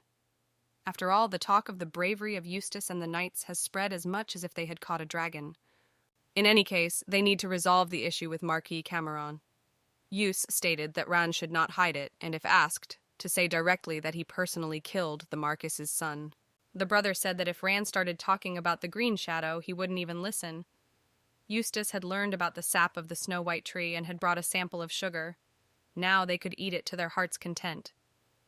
A few days later, in the ice hall of the Imperial Palace, a meeting was held between the Duke of Lazio and the Marquis of Cameron to resolve the issue of monetary compensation. This topic attracted great public interest, which caused great excitement in high society. It was difficult to hear the hateful cries of the Marquis, who had lost his son and heir. Instead, Eustace attracted the attention of unmarried young ladies. The daughter of the Marquis of Cameron was furious with Eustace for killing her brother. In a fit of emotion, she slapped Ran. The guy pointed out that he wasn't the one who killed her brother. He was consumed by their father's ambitions. He wouldn't have said anything if the girl had attacked him. However, she attacked his sister, who was much weaker, and this perfectly shows the level of the Marquis' family. This situation was on everyone's lips for a long time. There were those who believed that the Marquis's daughter had acted dirty and indecent, but there were those who felt sorry for her because of Eustace's excessively cruel behavior. At the same time, they talked about how a cold man with incredible manners should treat his sister, and therefore how affectionately he will treat his future bride. Public opinion was on the side of Eustace. Because the emperor could not ignore such sentiments, he eventually sided with Lazio. The wife of the Marquis of Ridge admired Eustace, even regretting having married the Marquis. Being the wife of the Marquis of Ridge is a heavy burden, but her husband tells her not to worry about anything. The girl is glad that the head of the house has offered friendship, because she had never even dreamed of such a thing.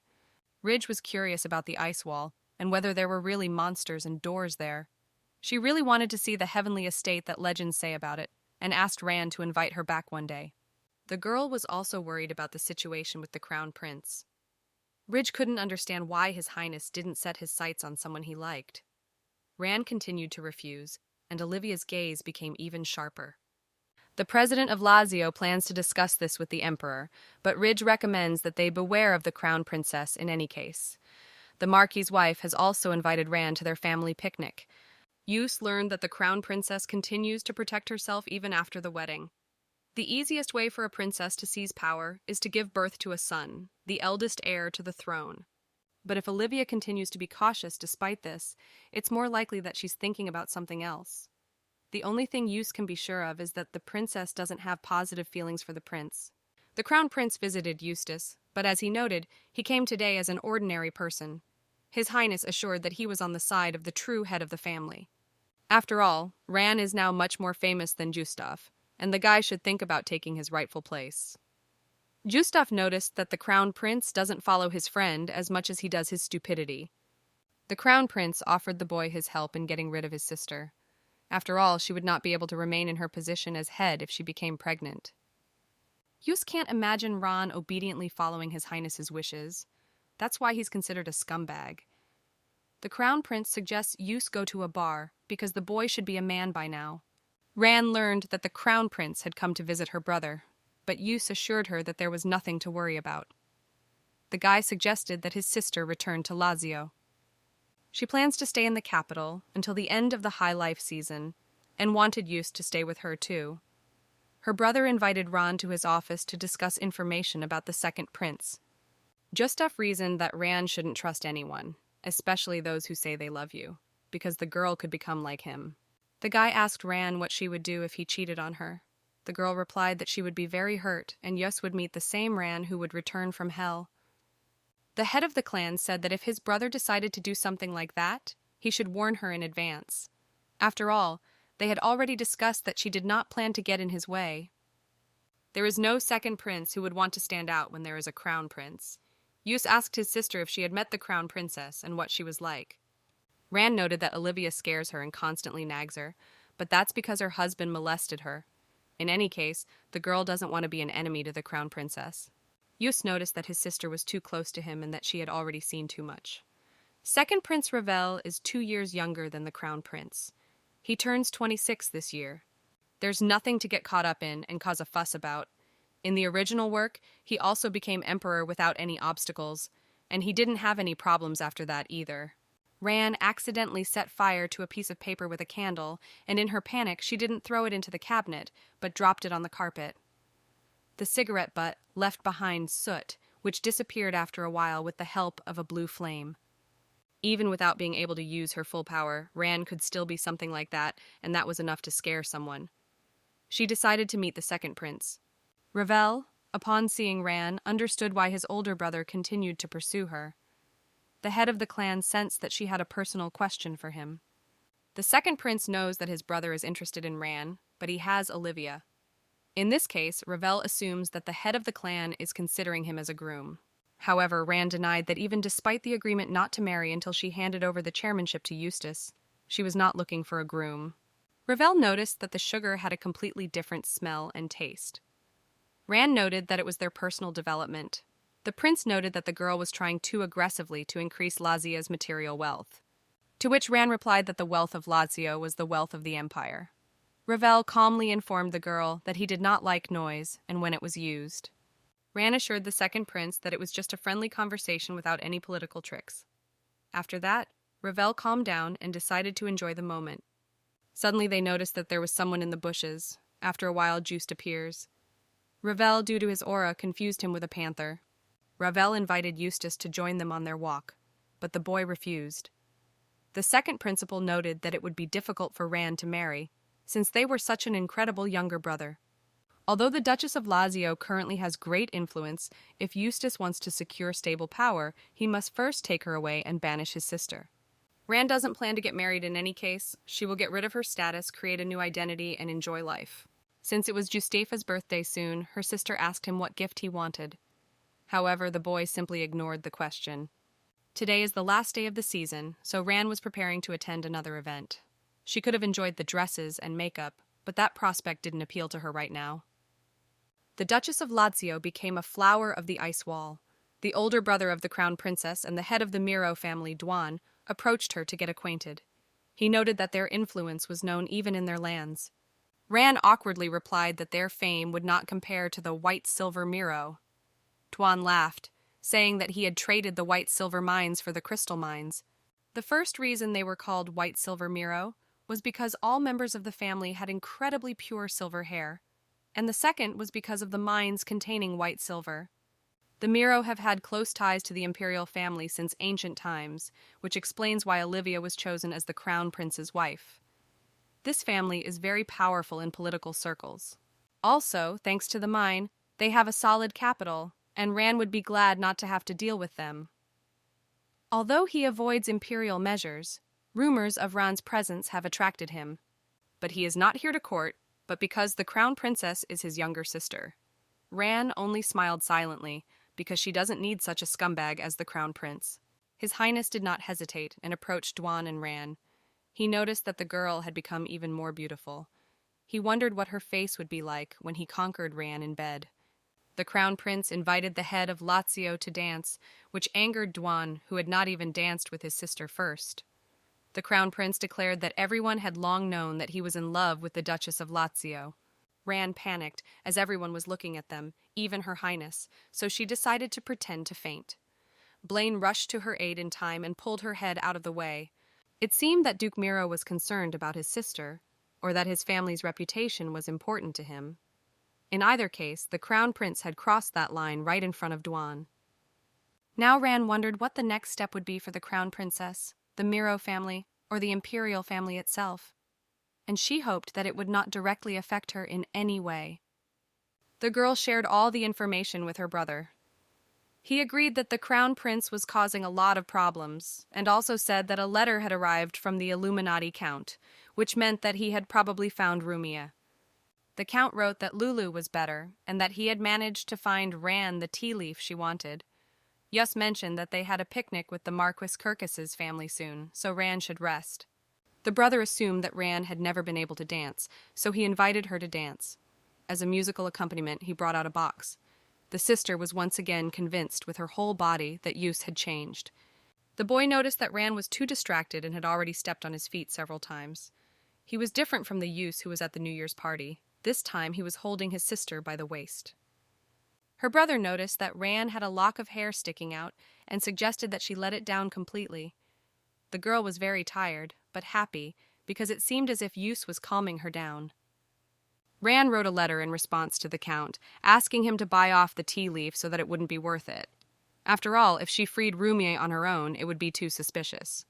As if welcoming the peak of the high society season, the shops were selling their new products to everyone without exception.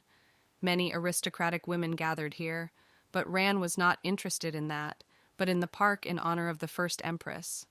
It was the first picnic in the girl's life, so she was looking forward to it. Ridgie noticed that Eustace and Ran had a wonderful relationship, and all because they were close to each other, almost like family. The Marquis of Carrock, Riggie's husband, admired Eustace's belligerence, and they quickly found common ground. After all, Carrock had also shown himself to be single-handedly capturing a Zira nickel. Ridgie was outraged that on such a day the men were breathing blood. However, Ron liked to listen to such conversations, but still the Marquise managed to convince the head of Lazio to talk about something else in private. Ron was very happy with her first picnic. However, the joy did not last long because of two people who passed by one after the other. The first guest was the always dissatisfied Haresh. The girl ordered a sword from the elf as a birthday present for use. Elven wood, which is used for weapons, has a feel similar to ivory. Although elves are not particularly fond of anything related to humans, they do appreciate many handcrafted items made by humans, as they are not well versed in the manipulation of metals. For the ore they work with, Shiva, magical processing is enough. That is, using magic to create even one simple pot is very tiring. Shortly afterwards, Mr. Felton arrived. The Earl asked why the girl was looking for the tea leaves she had sent him for. Their quality wanted to be better, so Felton assumed that they contained Ran's memories. These words from the Illuminati count made the girl doubt whether Rumi had been taken to an illegal arena.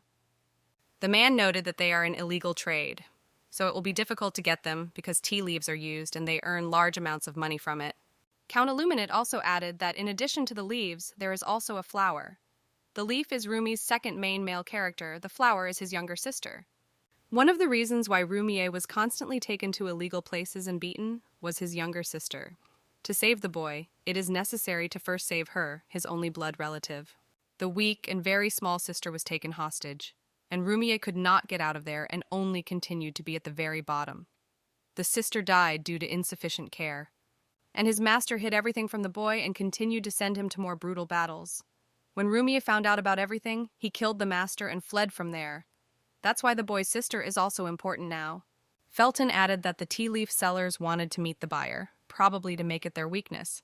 Ran had many things to do besides rescue. First of all, she's fine with survival because she and Eustace made a promise to each other.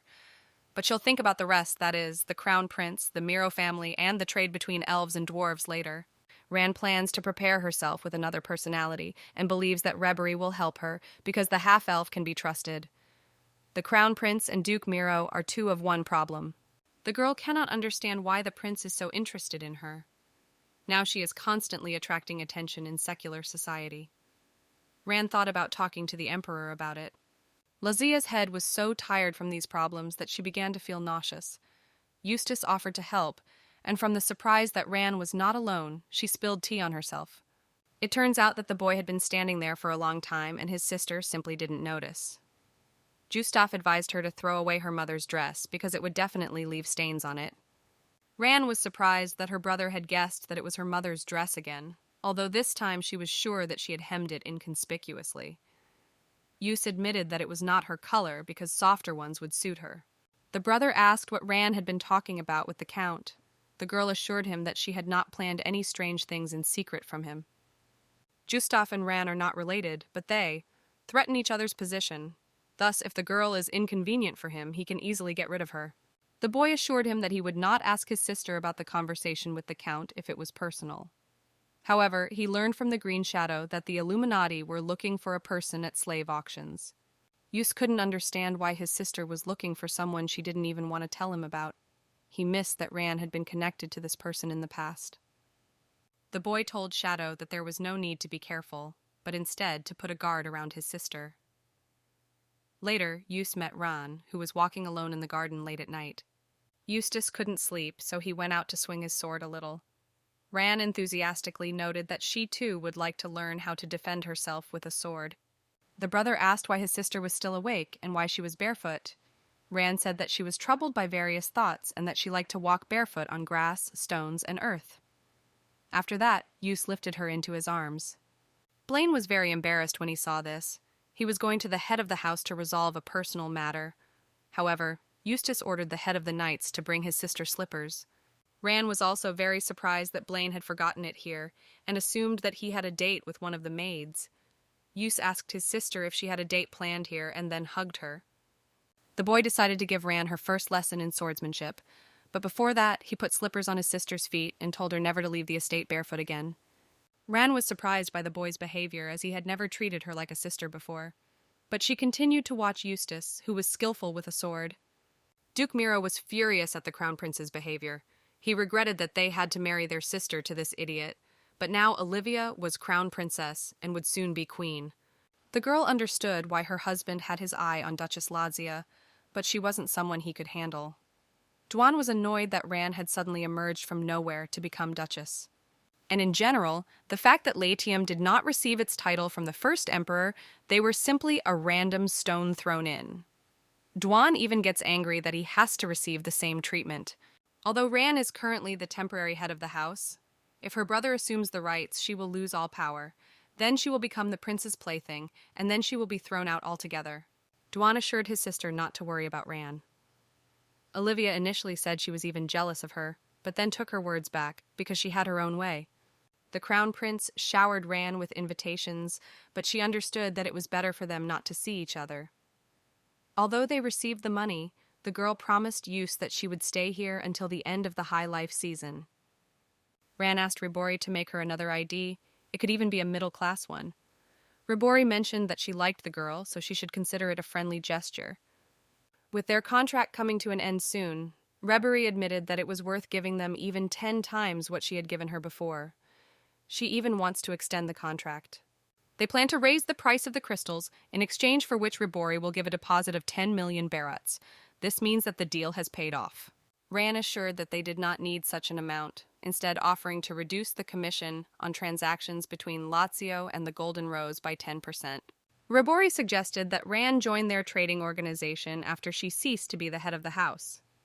At this time, the Crown Prince was thinking about how embarrassed he was to appear at the ball. There had been many rumors before, and Duke Miro had also made his voice heard. The Crown Prince was also annoyed that Eustace had not yet contacted him. He decided to ask his father to help him. The Emperor was very keen to obtain Lazio, and the Crown Prince was confident that he would not be able to refuse the offer. His Highness sent an imperial order to Eustace. Ran didn't understand why her brother had suddenly been sent permission to enter the palace. However, she decided to put her worries behind her and join Eustace at the ball. The news that the Duke of Lazio would soon appear at the ball shook the local aristocracy. They were eagerly waiting to see him. But after a while, this curiosity dissipated due to rumors that Eustace was participating in a street event that was taking place in the garden of the Imperial Palace. The boy appeared there with his sister. Ran introduced Eustace to the Empress. The woman was delighted to see the Latius family. Many unmarried ladies wished to dance with the Duke. Olivia was also at this event. Eustace looked stunning in his new suit.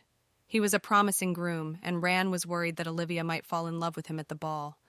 His brother once again suggested that Ran dance, even though he knew she was still bad at it. Until recently, the girl had been stepping on Eustace's feet, but now she seemed to have a talent for this dance. Because of the Duke's dancing skills, the ladies present at the event began to show increasing interest in the young man. Talk of Yus had spread throughout aristocratic circles even before his debut. This was the moment when the place of the wife of the next Duke of Lazio was replaced by a glittering royal crown. Everyone knew that Lazio was rapidly accumulating great capital, as well as honor, wealth, and power.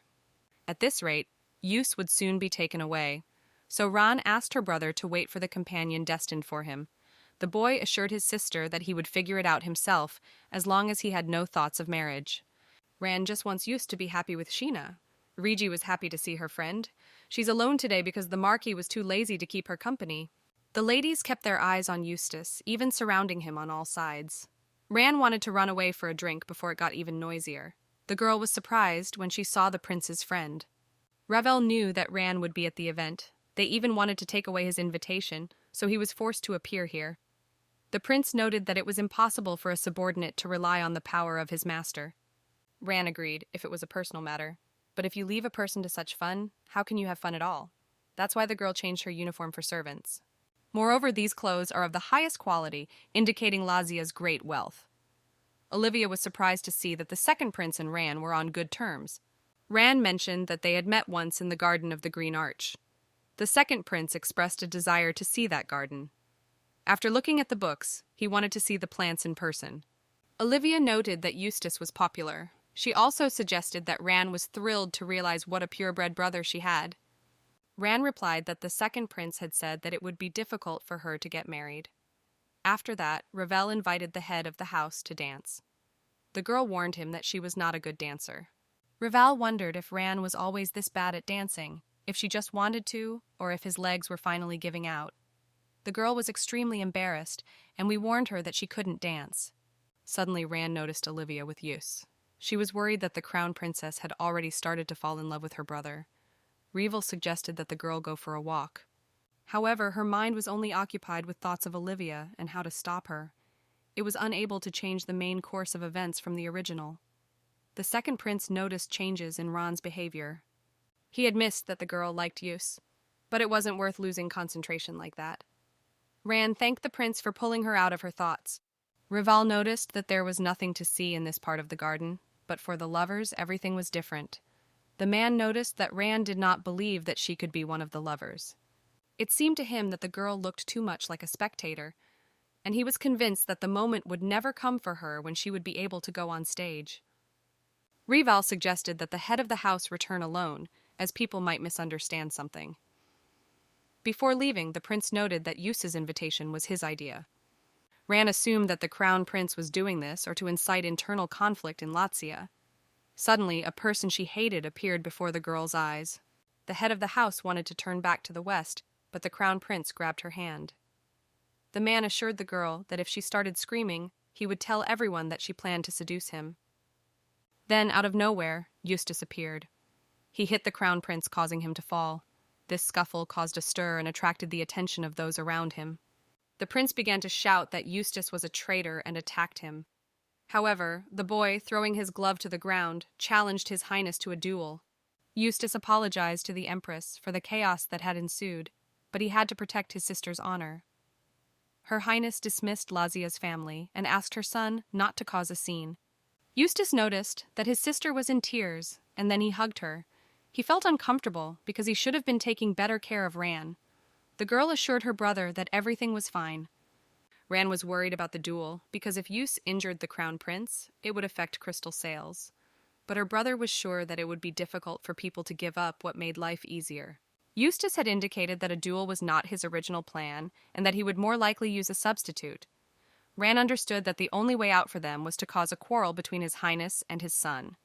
The girl noticed that her brother had become very gentle. He confessed that he had decided to accept her as his sister, and at some point, Ran stopped trembling after the incident.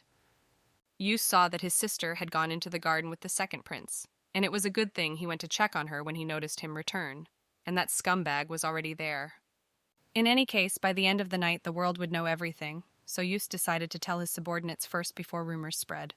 Everyone was outraged by the crown prince's actions. Blaine suggested filing an official complaint because he believed Ran should receive an apology.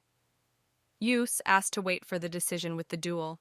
Ran asked her subordinates not to be silent about the incident because the story from their side could improve Lazio's situation. The image of a powerless, poor, and naive duchess would be suitable. Talk and rumors will become as important as newspaper headlines. Ran is sure it would be a good idea to break the crown prince's support. Eustace and Ran came to the emperor for an audience to apologize for their recent behavior and prove their loyalty. Eustace asked for permission to duel with the crown prince to protect his sister's honor. The emperor assured him that he would see to it that the crown prince personally participated. Ran perfectly understood how high Eustace's pride was and knew how difficult it was to overcome it. The guy asked if Ran really thinks of him as her little brother. She knows for sure that she likes Eustace, but she can't answer. Yumu doesn't like it when Ran says that and gets a little angry for another reason, but he'll tell her when she's ready. He's sure that Ran might betray him, but she'll never betray her. Eustace assured Ran that he was not stupid enough to kill a fellow prince. He assigned his sister a new personal maid and added that he would change her if necessary. The new maid was named Demodia, a distant relative of Count Belouin. They were one of the families with fake aristocratic titles ruled by the Green Shadow. After Ran learned about this organization, she read some documents. So it was clear that Eustace had assigned Dia from Green Shadow to her as a guard. The crown prince was furious that he had been forced to personally participate in the duel. Olivia noticed that even the emperor had begun to support Lazio, and now all attention was focused not on Ran, but on the upcoming duel. The crown princess understood that it was too early for her to throw away the card called Crown Prince. Olivia wanted to help her husband avoid a fight, but he only got irritated because his wife thought he would lose. Luce humiliated Olivia, saying that she was as arrogant as Ran and could not even bear him an heir. The girl became angry and realized that it would be better if her husband died in a duel. Then Olivia will become a tragic widow and enlist support. Ran and Eustace decided to seek help from the Marquis of Kirix because recently the Crown Prince has been studying with a captain of the Imperial Guard. Ran asked the Marquis to fight against Eustace. The man agreed and suggested that they first see each other's abilities. Lately, such fights have ended in first blood. Whoever is wounded first loses. But since Eustace's opponent is the Crown Prince himself, the battle could be fiercer. The story doesn't develop the way Ran read it. There were no wars for land and duels in the original. She wanted to make Lazio richer from her work and let the two of them live happily ever after. And if Sheena came, Ran would leave this place. However, if something happened to Eustace, the girl would not be able to survive all the remorse. When Ran sent a letter to Marcus Kirkis, Eustace told her not to teach him, to resist. Rigi wondered if it was by chance that her brother had stood up for her before the Crown Prince not because he liked her. The girl pointed out that the way Eustace treated Ran was not like a brother and sister relationship. The head of Latias remarked that he never considered her a sister. They are now in a mutually beneficial alliance. Rigi is simply certain that Eustace likes Ran. The Marquis noticed that Eustace was recklessly relying on his strength as if he were some kind of mercenary. Marcus Kirkis had just raised his sword to the boy's throat, signifying the latter's defeat. If Eustace was so skilled at this age, the man wondered what he would be like in the future. Eustace knows what he is good at and skillfully uses it, as if there is a snake inside him. In 3 days, the duel will take place. This is not only a political problem, this situation could threaten the boy's life. His mother had once assured Eustace that if he ever fell in love, he should kill her. Eustace wondered how Ran could handle her responsibilities if she couldn't hide her feelings. The girl asked why her brother had abandoned the watermill on the lower reaches of the Timon River. Eustace pointed out that the river freezes in winter, making it difficult to take care of it at that time. Although Ran had tried to manage everything based on her current knowledge, she still had some shortcomings. She was once again convinced that it was necessary to quickly hand everything over to Eustace. The girl wished her brother good luck in the fight and hoped he wouldn't get hurt. She noticed how Yus had been touching her a lot lately. Since it was so out of character for him, Ran didn't understand why he was doing this. The girl had been gathering for an hour before dinner with the Marquises of Kirkis. Ran was supposed to go pick up Eustace, but she was considerably late. Although this evening was filled with heavy thoughts, she was sure that she would leave here after handing over the power to the head of the Yusu family. However, now she feels how sad she will be. When Eustace was at the academy, he never visited home. Although Ran kept sending letters, he never answered them, and she continued to write. One day his sister came to see him, but even then Eustace didn't come down to the office for meetings. He thought that this behavior would make Ran stop trying, but she stubbornly kept coming. One day, Eustace couldn't stand the judgmental looks in his direction and went downstairs. That was the last memory he had of meeting Ran before his parents died.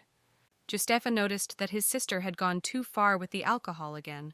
He couldn't understand why Ran was so persistent. The girl decided to confess that she didn't think of him as a brother. Ran noted that for her, Eustace was the main character but didn't explain. Blaine wanted to discuss with Mr. Green Shadow, which he had placed at the head of the house. Yus pointed out that this was none of the business of the head of the knights. However, Blaine wanted to appoint Ross as the family's personal bodyguard. Yus replied that he would first need to ask Ran's opinion. Day X arrived. Eustace dueled with the Crown Prince. He noticed that His Highness was using magic, transmitting a vibration to the sword, thus forcing Yus to drop it. The boy didn't expect the Crown Prince to stoop so low. If the spell was cast on the sword earlier, it wouldn't last long.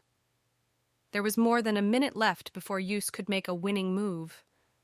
Eustace forced the Crown Prince to drop his sword, then sarcastically ordered him to pick up his weapon. His Highness had the wizard use a force that would cause Eustace's sword to shatter into pieces.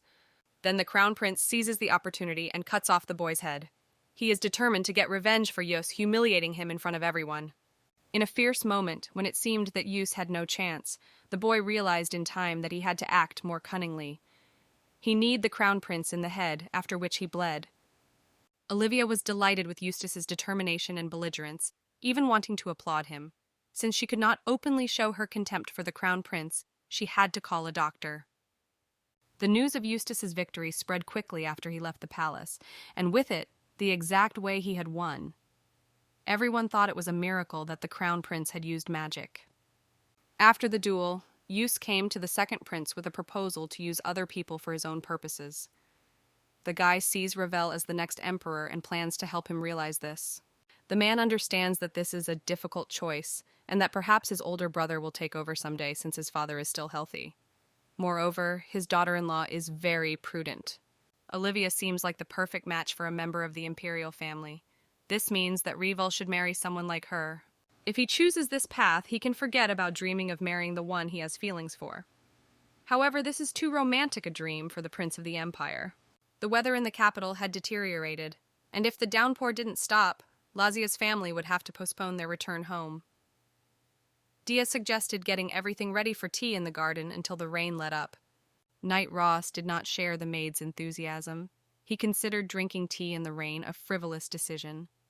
Ran did not expect him to go to great lengths to accompany her. There are no people on the estate now separating Ran and Eustace on either side of the barricades, but Ross still considers the girl unsuitable, and could become an easy target for use by people from the outside. Ran invited the maids to share a cup of tea with her. They enthusiastically shared that they liked the new uniform, and that thanks to it, passers-by spoke to them politely, because they knew that they were from the Green Arch. The head of the clan noticed this enthusiasm in her subordinates, and therefore she was sure that she had not started it in vain. Soon Ran was joined by her brother. He got wet, and therefore her sister assumed that he had something to do. Justaf wanted to talk to his sister, but they couldn't talk. The boy was too tense. Suddenly, Ran noticed a hole in the marble. Then, Eustace began to muse philosophically about how she had gotten there. Ran was so fascinated that she lost track of the conversation. Eventually, his brother changed the subject. Eustace and Ran agree that they will need to stay at the Green Arch until the rain passes, but the girl feels happy when she talks about returning to the duchy. Ran received a letter from the Count stating that the leaf was torn, but as expected, he was unable to get the tea leaves, as the seller wanted to see the buyer in person. The girl understands that she cannot put anyone in danger, and therefore must go to the meeting alone. No matter what anyone does to Ran, she has a trump card, spirit.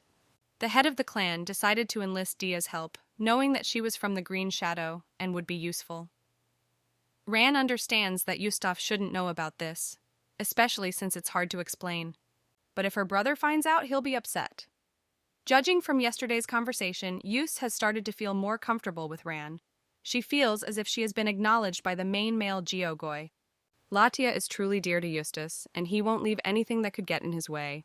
Even if he tells Ran to stay, it would be best if she just left. Count Illuminati warned Ran not to use her real name under any circumstances and to call it something else. And if anything happened, he told her to think about her life first. The Count protects his sister in a safe place. When Ran read the work, she thought it was just a drama, but now she feels bitter that it turned out to be true. The manager of the small arena, named Arca, was delighted to see the buyers in person. And when he heard that the buyer was a girl, he was quite surprised. Ran said she wanted to see the merchandise because she didn't trust Arca. And after the guy came out, she was convinced it was really Rumia.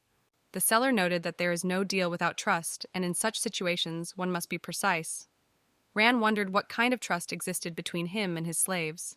After which, the man became indignant and declared that there was no point in developing relationships with such scum. After all, they know neither their place nor gratitude and only deceive their master. Ran stated that she knew that Arca had his slave's sister held hostage, and that the place had recently been attacked and burned to the ground.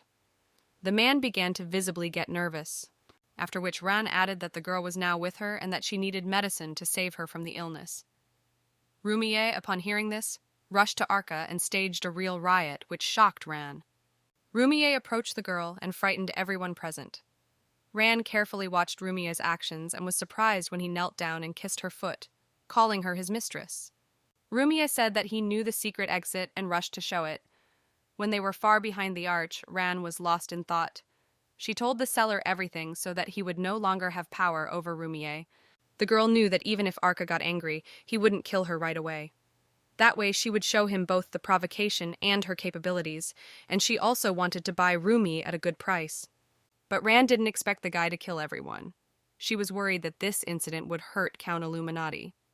But the man assured her that he planned to get rid of this person. The head of the clan took Rumia to where his sister was, but before meeting her, she ordered him to wash and change his clothes. Ran confessed to the Count that she planned to let the boy go. The Illuminati shared that Rumia's sister was very sick. The drugs she was given had seriously damaged her body, and if everything was left as it is, the girl could die. Ran assured him that she would deal with it herself. She was worried that after Arca's death there would be no trace of him, but the Count suggests that many people would even be glad of his passing.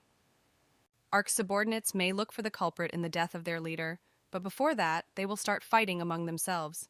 After all, the most important thing is to capture the most territories. Rumia got himself in order and asked Ran for permission to meet his sister. He cautiously approached her bed and looked closely at their little faces. Lily woke up and threw herself into her brother's arms. Ran was moved by the brother and sister meeting. She understood why Rumi was willing to sacrifice everything to protect Lily. The girl suddenly had a seizure. The head of the clan rushed to help her so that Lily would not choke or bite her tongue. Ran thought that all the signs of the girl's illness pointed to epilepsy. The girl accidentally bit Ran's hand. Dia was worried that the lady wouldn't get infected, so she convinced her to see a doctor. But Ran said that they should treat Lily first. At this time, Rumia watched them carefully. The doctor has no idea what the girl is sick with. Ran decides to confess to Rumia that she planned to let him and his sister go anywhere and live from now on. But she didn't expect that Lily was seriously ill, so she suggested that an elf friend examine her. However, she would have to take the girl to him, since Haresh doesn't like the capital. Rumi didn't understand why Ran was giving him complete freedom. She felt bad saying this in front of everyone, but that was the original and only reason for finding him. Ran also added that Rumi has the right to decide for herself and her sister. Therefore, the boy agreed to go to Lazio together. However, Ran doesn't know how to explain everything to Eustace. Rumia noticed that something was bothering the girl.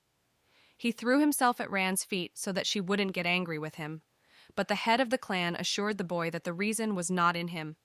Ran told the Illuminati Count that she would cover all expenses related to this matter, but the man told her not to worry about it. Upon returning home, the girl ran into Eustace. Ran assured Eustace that she would explain everything to him tomorrow as she was very tired. The boy noticed that his sister smelled of blood, after which he picked her up and began to carry her to the room. The girl told Eustace to put her back in her place because she was all wet and dirty, but her brother wouldn't listen. He asked what had happened to Rand's finger. Eustace insisted on hearing his sister's story about nothing serious. He wanted to know what she had been doing with Demodia after they left without warning him. Rand confessed that she had learned that her friend had been sold as a slave to gladiatorial combat, and also to an illegal arena. She continued to search for information and what she went to do to find the person. The boy's sister is sick, so Rand hopes to show her to Haresh. She suggests that he come with her to Lazio. Rand added that what happened today would have no effect on the duchy. Eustace was angry with his sister because she had promised not to die until he became the head. The reason the boy was behaving like this was also because Rand went on a mission alone and left Ross at the estate. The girl noted that she wasn't trying to frame anyone. She carefully concealed her real name and status. Eustace was quite angry because while he was waiting for his sister, he did not know what to think. He couldn't accept the fact that Rand had gone to the villain's lair, taking one guard with her. The girl assured him that she knew absolutely that she wouldn't be caught. Rand also raised her voice at her brother. After all, she was now the head of the family and did not have to report to him about all her plans. The girl, as planned, would give him the title. If the position of the head is so important to him, then it is nothing to Rand. Although she did not say these words, it still felt as if she had done everything that way. The sister apologized to Eustace for getting angry and saying too much because she was too tired to think straight. The boy said that he finally saw that Rand was thinking about him. The girl burst into tears because she felt so pitiful. Today was the first time she had seen someone killed. Although she pretended to be brave, she was actually scared. Eustace returned to the room and saw that Rand was still lying on the sofa and was crying even more. He picked up his sister and carried her to her bedroom. Rumi couldn't believe that he was finally reunited with his sister. It seemed to him that if he closed his eyes and then opened them again, he would be back in the arena. The illegal arena was a terrible place. He had to kill for Arka's false promises to take care of his sister. But even so, Rumia couldn't meet Lily. Despite Arka's words that her sister was getting better, the boy was only able to see her from a distance for a moment once. Rumi didn't believe that Rand didn't want anything in return for saving her. After all, he is sure that a person who treats another with kindness will definitely want to receive it in return. He heard that the Duke of Lazio is now a woman. Talk about it even reached the arena. Rumi assumed that Rand was the same duchess and would ask him to kill her younger brother in return. However, killing an aristocrat is a criminal act for which he would be convicted. After the night's outing, Rand fell ill, but she found the strength to apologize for her slip. It's truly terrible to say something that is unimportant to you, something that is valuable to another person. Eustace said he knew everything Rand was doing. They had to get back to the duchies before her sister caught a cold. Rand asked if they could take one person. The boy replied that it didn't matter, because he assumed there were actually two of them. Then he slapped his sister on the forehead. Rand was very surprised by Eustace's prank. The brother assured Rand that he didn't know why he did it and apologized. The girl started coughing, which put their plan to return home tomorrow into question. Eustace added that he was worried about Rand. The girl realized that this was one of the reasons why her brother had behaved like that yesterday. She had only spoken of the head of the house's revenge. But it had never occurred to Rand that Eustace might be worried about her. She started to scroll through everything in her memory, and suddenly it seemed to her that she had missed something. Finally, Lazio's family went to the duchy. Lily went with Rand and noticed how attractive the person was. The girl was eating sweets and looked extremely cute too. Rumi didn't think Rand would end up as the head of Lazio. He also noticed Eustace, the next head of the family, who the boy was more likely to kill. Rand almost pretended to be tea when Eustace asked about the plans to kill him. His brother found Rumi's look unusual, so he assumed that his sister had decided to use the story to take over the head's place. Eustace thinks that if Rand wants to become the leader, she can probably take over forever. The girl took her brother by the face and asked him not to scare her like that anymore. Eustace was also interested in another question, whether Rand knew Rumi because she had been lovers with him a long time ago. This really confused the girl. She hadn't expected to hear something like that. Rand once again told her brother that she had no claim to his place. Rumi thought that Eustace and Rand had a good relationship, but it could also mean that they were faking it and wanted to kill each other. Rumia and her sister have food, clothes, and even a place to rest. Although Rand doesn't try to separate them from Lily right now, she doesn't know what to expect in the future. The head of the clan asked Rumia not to call her his mistress, but to address her by her first name. She was concerned that the boy would not need anything. This kind attitude made Rumi think that Ran was just playing with him. However, she looks at everyone, regardless of title, as if they were people. The head of Lazio noted that they would arrive at the estate in 4.5 days and asked Rumia to think about what he would do there. Even though Ran could provide the boy with a standard amount of living, he had to want to do it too. Rumi wondered if the girl was going to give him an order or if he needed to guess for himself. The boy said he would only do what his mistress Ran told him to do. He had been deceived and used all his life, so perhaps Rumia thought he wouldn't be deceived this time. Ran assured the boy that he was his own master and that she did not demand anything from him. She asked him not to behave like that in front of Lily. In August, the heavenly estate is not as hot as in the capital, but even so, summer is summer. The mountains and garden are thick with emerald life, and crystal-clear water pours from luxurious fountains. While the dwarves waited for the girl, they admired the estate and assumed that it was made with magic after all. When Ran arrived, she noticed that these were not the ones she had made a deal with earlier. It turned out that the dwarves had brought the armor, but they needed to be personally present during the fitting to adjust it, and also, if possible, to look at the mine. One of the dwarves noted that he could not fulfill Ran's order because the family with whom he had made an agreement was the most secretive among the dwarves.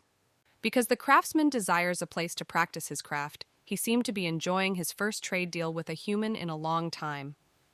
However, there is a strange echo in the mountains where he works. Lately, the mountains don't seem the same as they used to, and everyone thinks something is going to happen there. Because of this, they've completely stopped mining ore. Ran tried to remember something about it, but couldn't. Then Ran asked the dwarves to help with the dates. In return, they asked to be thanked with good alcohol. The knights were shocked to find that their armor was made by the dwarves themselves. Ran was very generous, as all the armor contained mithril, which is distinguished by its unusual hardness. Ran noticed that Eustace was also happy about the new equipment, but she had to upset him with the news that in the future they would not be able to get equipment from the dwarves because of the mountain echo in the mines. Suddenly, the head of the clan remembered what this echo was connected with. A new mine had appeared, the star sand of the Black Mountain. Soon the echo would disappear, and the dwarves would work as before. After that, mineral water will pour out from the deep depths. The high-ranking spirit residing there will awaken and become angry. The mineral water that held the ore will be released, flooding the mine in the underground city, and all the inhabitants of the Black Mountain will die. This star sand is lighter but stronger than mithril, so it will be an incredibly precious mineral. Ran was worried that she might be wrong and everything would not be the same as the original.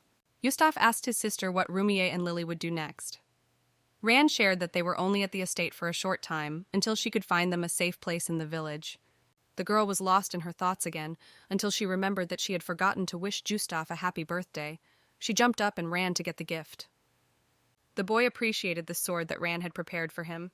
After that, as a sign of gratitude, he kissed his sister on the cheek, which greatly stunned the girl.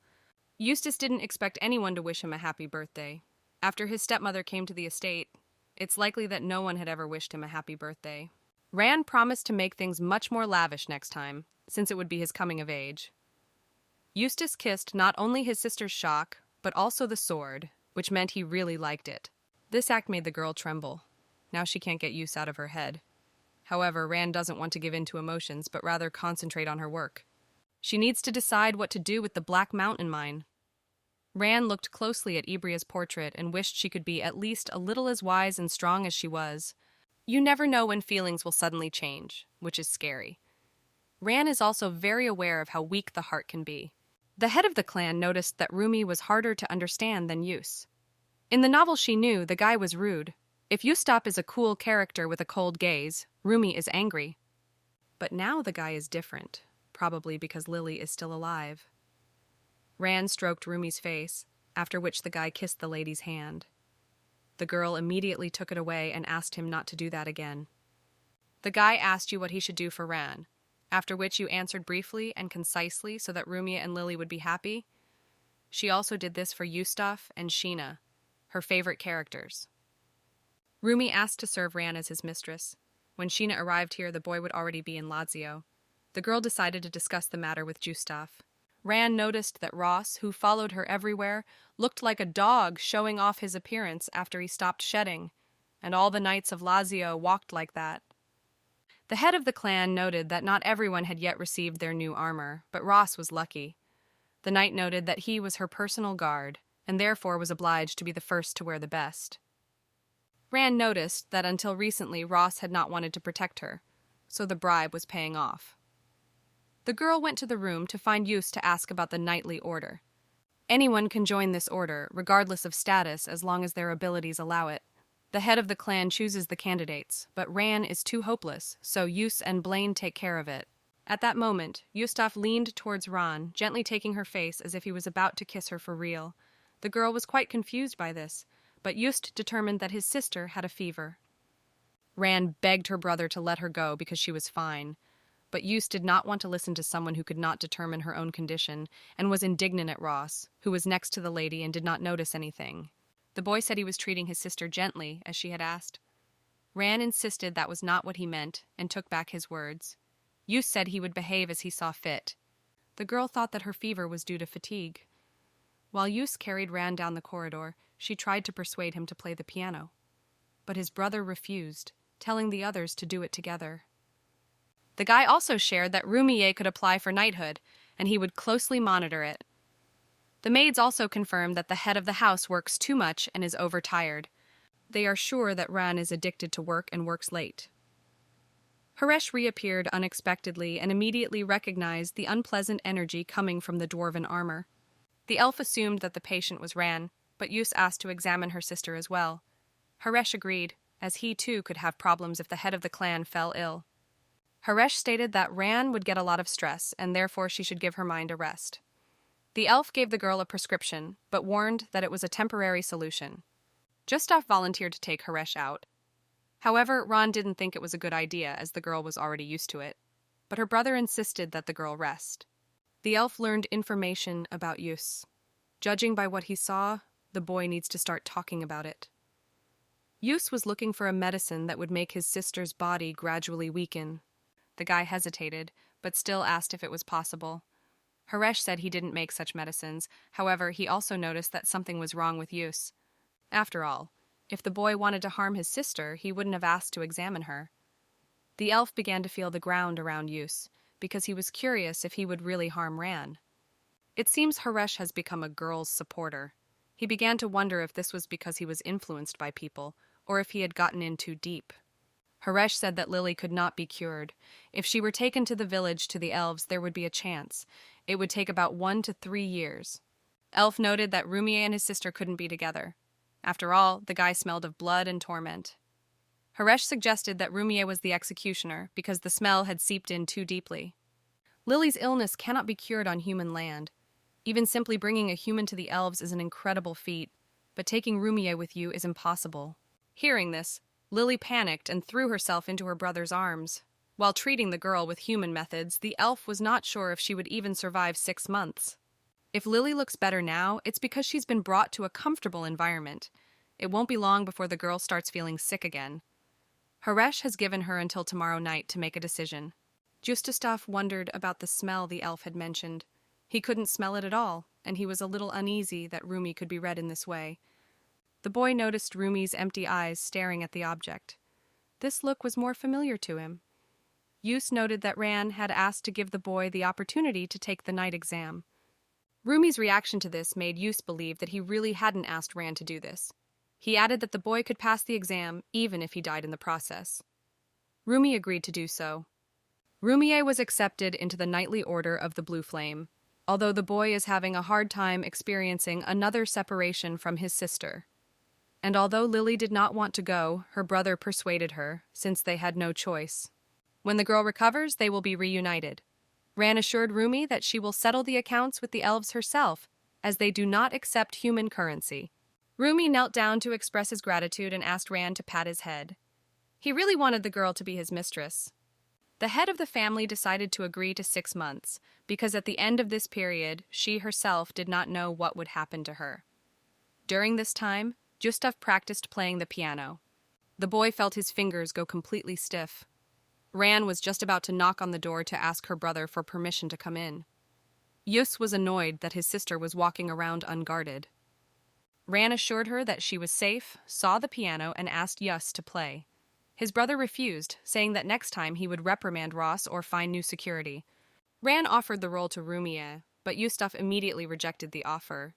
The guy had just passed the exam, and it was too early for him to become a personal guard. The head of the house confessed to his brother that she had made a promise to Rumia. Before he could find out what it was, Eustace demanded that his sister break it.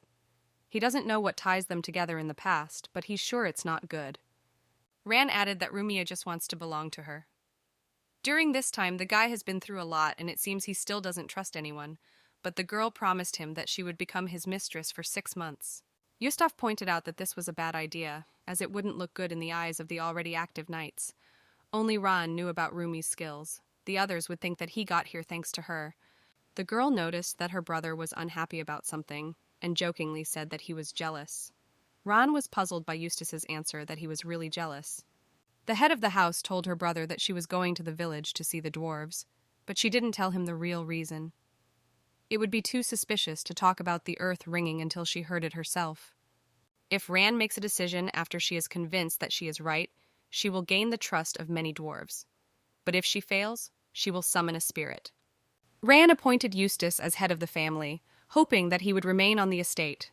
However, the boy insisted that he would accompany his sister. The girl agreed, because in any case, Eustace also needs to maintain friendly relations with the dwarves in order to continue cooperation in the future. But only if they allow him. Eustace was visited by his classmates from the academy, Caruso and Daryl. Ran was surprised when she saw the boys, because they looked ordinary and spoke to her brother in an appropriate manner. Faison and Jatura have allowed Ran to visit the dwarven settlement, but she must take a small escort with her.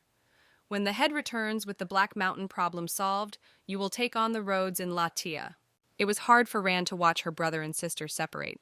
She feels guilty towards Rumia, because she promised to become his mistress, but never did, and he couldn't become her bodyguard either. At that time, the boy was in knight training. Ross assumed that Rumi's body was in terrible condition, but as a person who had become a knight, he did not feel like fighting him at all. But he cannot fail to carry out the commander's order, and since this is the case, the knight hopes to defeat Rumia with one blow. However, Rumi's head seemed to have snapped. He fought off his opponent with incredible fervor. He was unstoppable. His blood pulsated in his veins and only craved his victim. Ran was shocked to see the state Rumia was in. However, Blaine assured her not to worry about Ross, as he would be fine. The knight commander asked Ran if she knew about the boy's past. The girl realized that she had not told Blaine about it yet, and was afraid that he would develop some prejudice. Learning that Rumi was a former gladiator, Blaine understood why the boy was on the battlefield, so as not to kill his opponent. But knightly duels are different. Here you also need to think with your head. Ran asked Blaine not to tell anyone about their conversation and to give Rumi a chance, as she believed in him. Rumi pondered in his heart his unbearable desire to crush his opponent's head with his sword. He understands his problem, but it's hard for him to face it. Ran reassured the boy not to worry and that everything would be fine with the knight Fico. Rumie hugged the girl, and she sensed desperation in his actions, as if he were desperately grasping at a rope. Ran stroked the boy's head to calm him down. He asked again what he could do for the lady. After all, he was ready to do anything, whether it was to beg or to beg. Ran promised that later she would ask him to fulfill one of her requests. Rumi offered to kill Eustace for her. Ran was quite shocked. She definitely didn't expect to hear that. She asked where he got it from, to which the boy replied that he was just thinking. Ran had already assumed that some madman had decided to use Rumi. Instead, he was really thinking wrong. The girl explained that she and Eustace were not enemies. They had made an agreement, according to which she would become the interim head and later hand over the position to her brother. Caruso and Daryl are Lazio's new accountants. They need to get to the bottom of things as quickly as possible, as Eustace and the head of the family will be temporarily absent from the estate. Ross was annoyed that he had to drive the carriage instead of the new one. Rumi felt the tense aura and suggested that the man switch from time to give each other a break. The knight was delighted because he assumed that Rumi would still turn out to be a good young man. The journey to the kingdom of the dwarves began. There were at least 5 participants. Although Blaine and Elizabeth were strongly opposed to the idea of going with the entire coalition, the team borrowed a wagon and their insignia from the Golden Rose and disguised themselves as traders. Eustace noticed that his sister also needed to learn to ride a horse. He suggested that Ran teach her. However, the girl was not very good at it. Ran noticed that riding horses was not so easy. Her whole body was covered in white. Although Eustace noted that she had improved her skills a lot compared to the first time. Rumia suggested that Ran give her a massage, because if she could stretch her muscles, the girl wouldn't suffer so much the next day.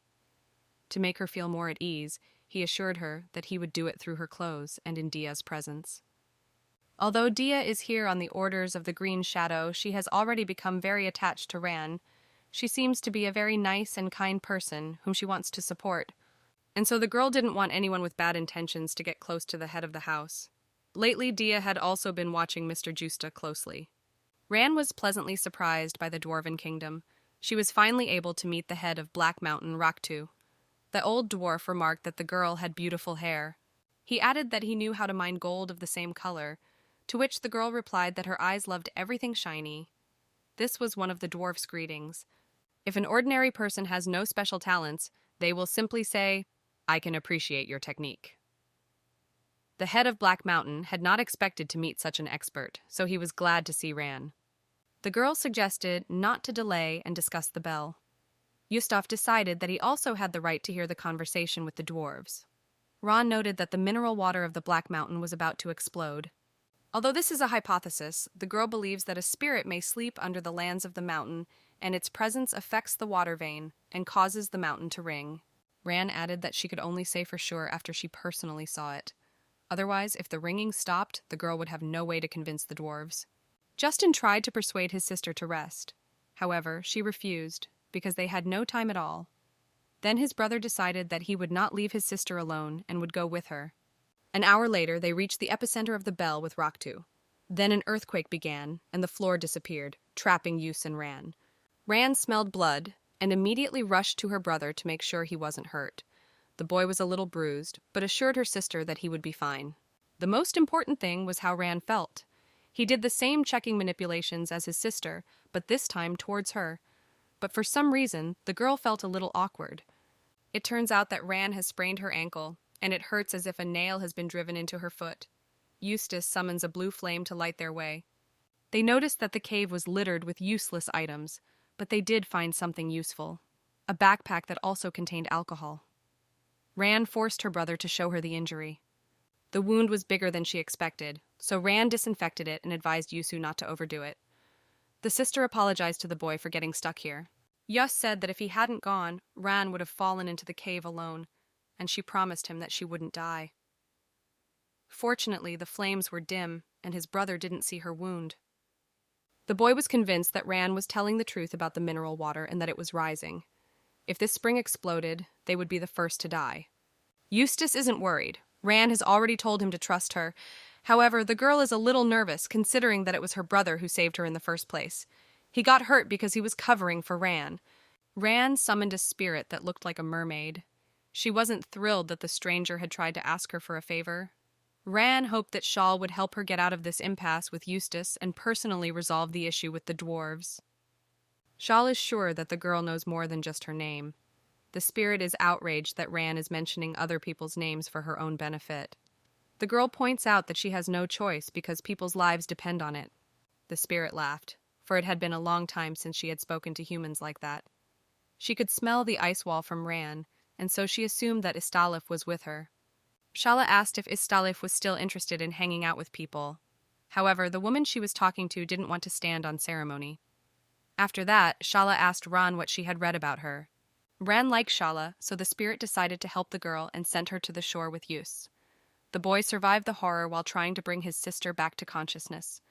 The girl confessed to her brother that she had seen a spirit that was supposed to cause the mineral well to explode. Yus suggested that they return to the city until the temperature dropped. The guy noticed that Ran had been hiding the injury on her leg all this time. He pointed out that she wouldn't be able to walk like that, so he picked her up.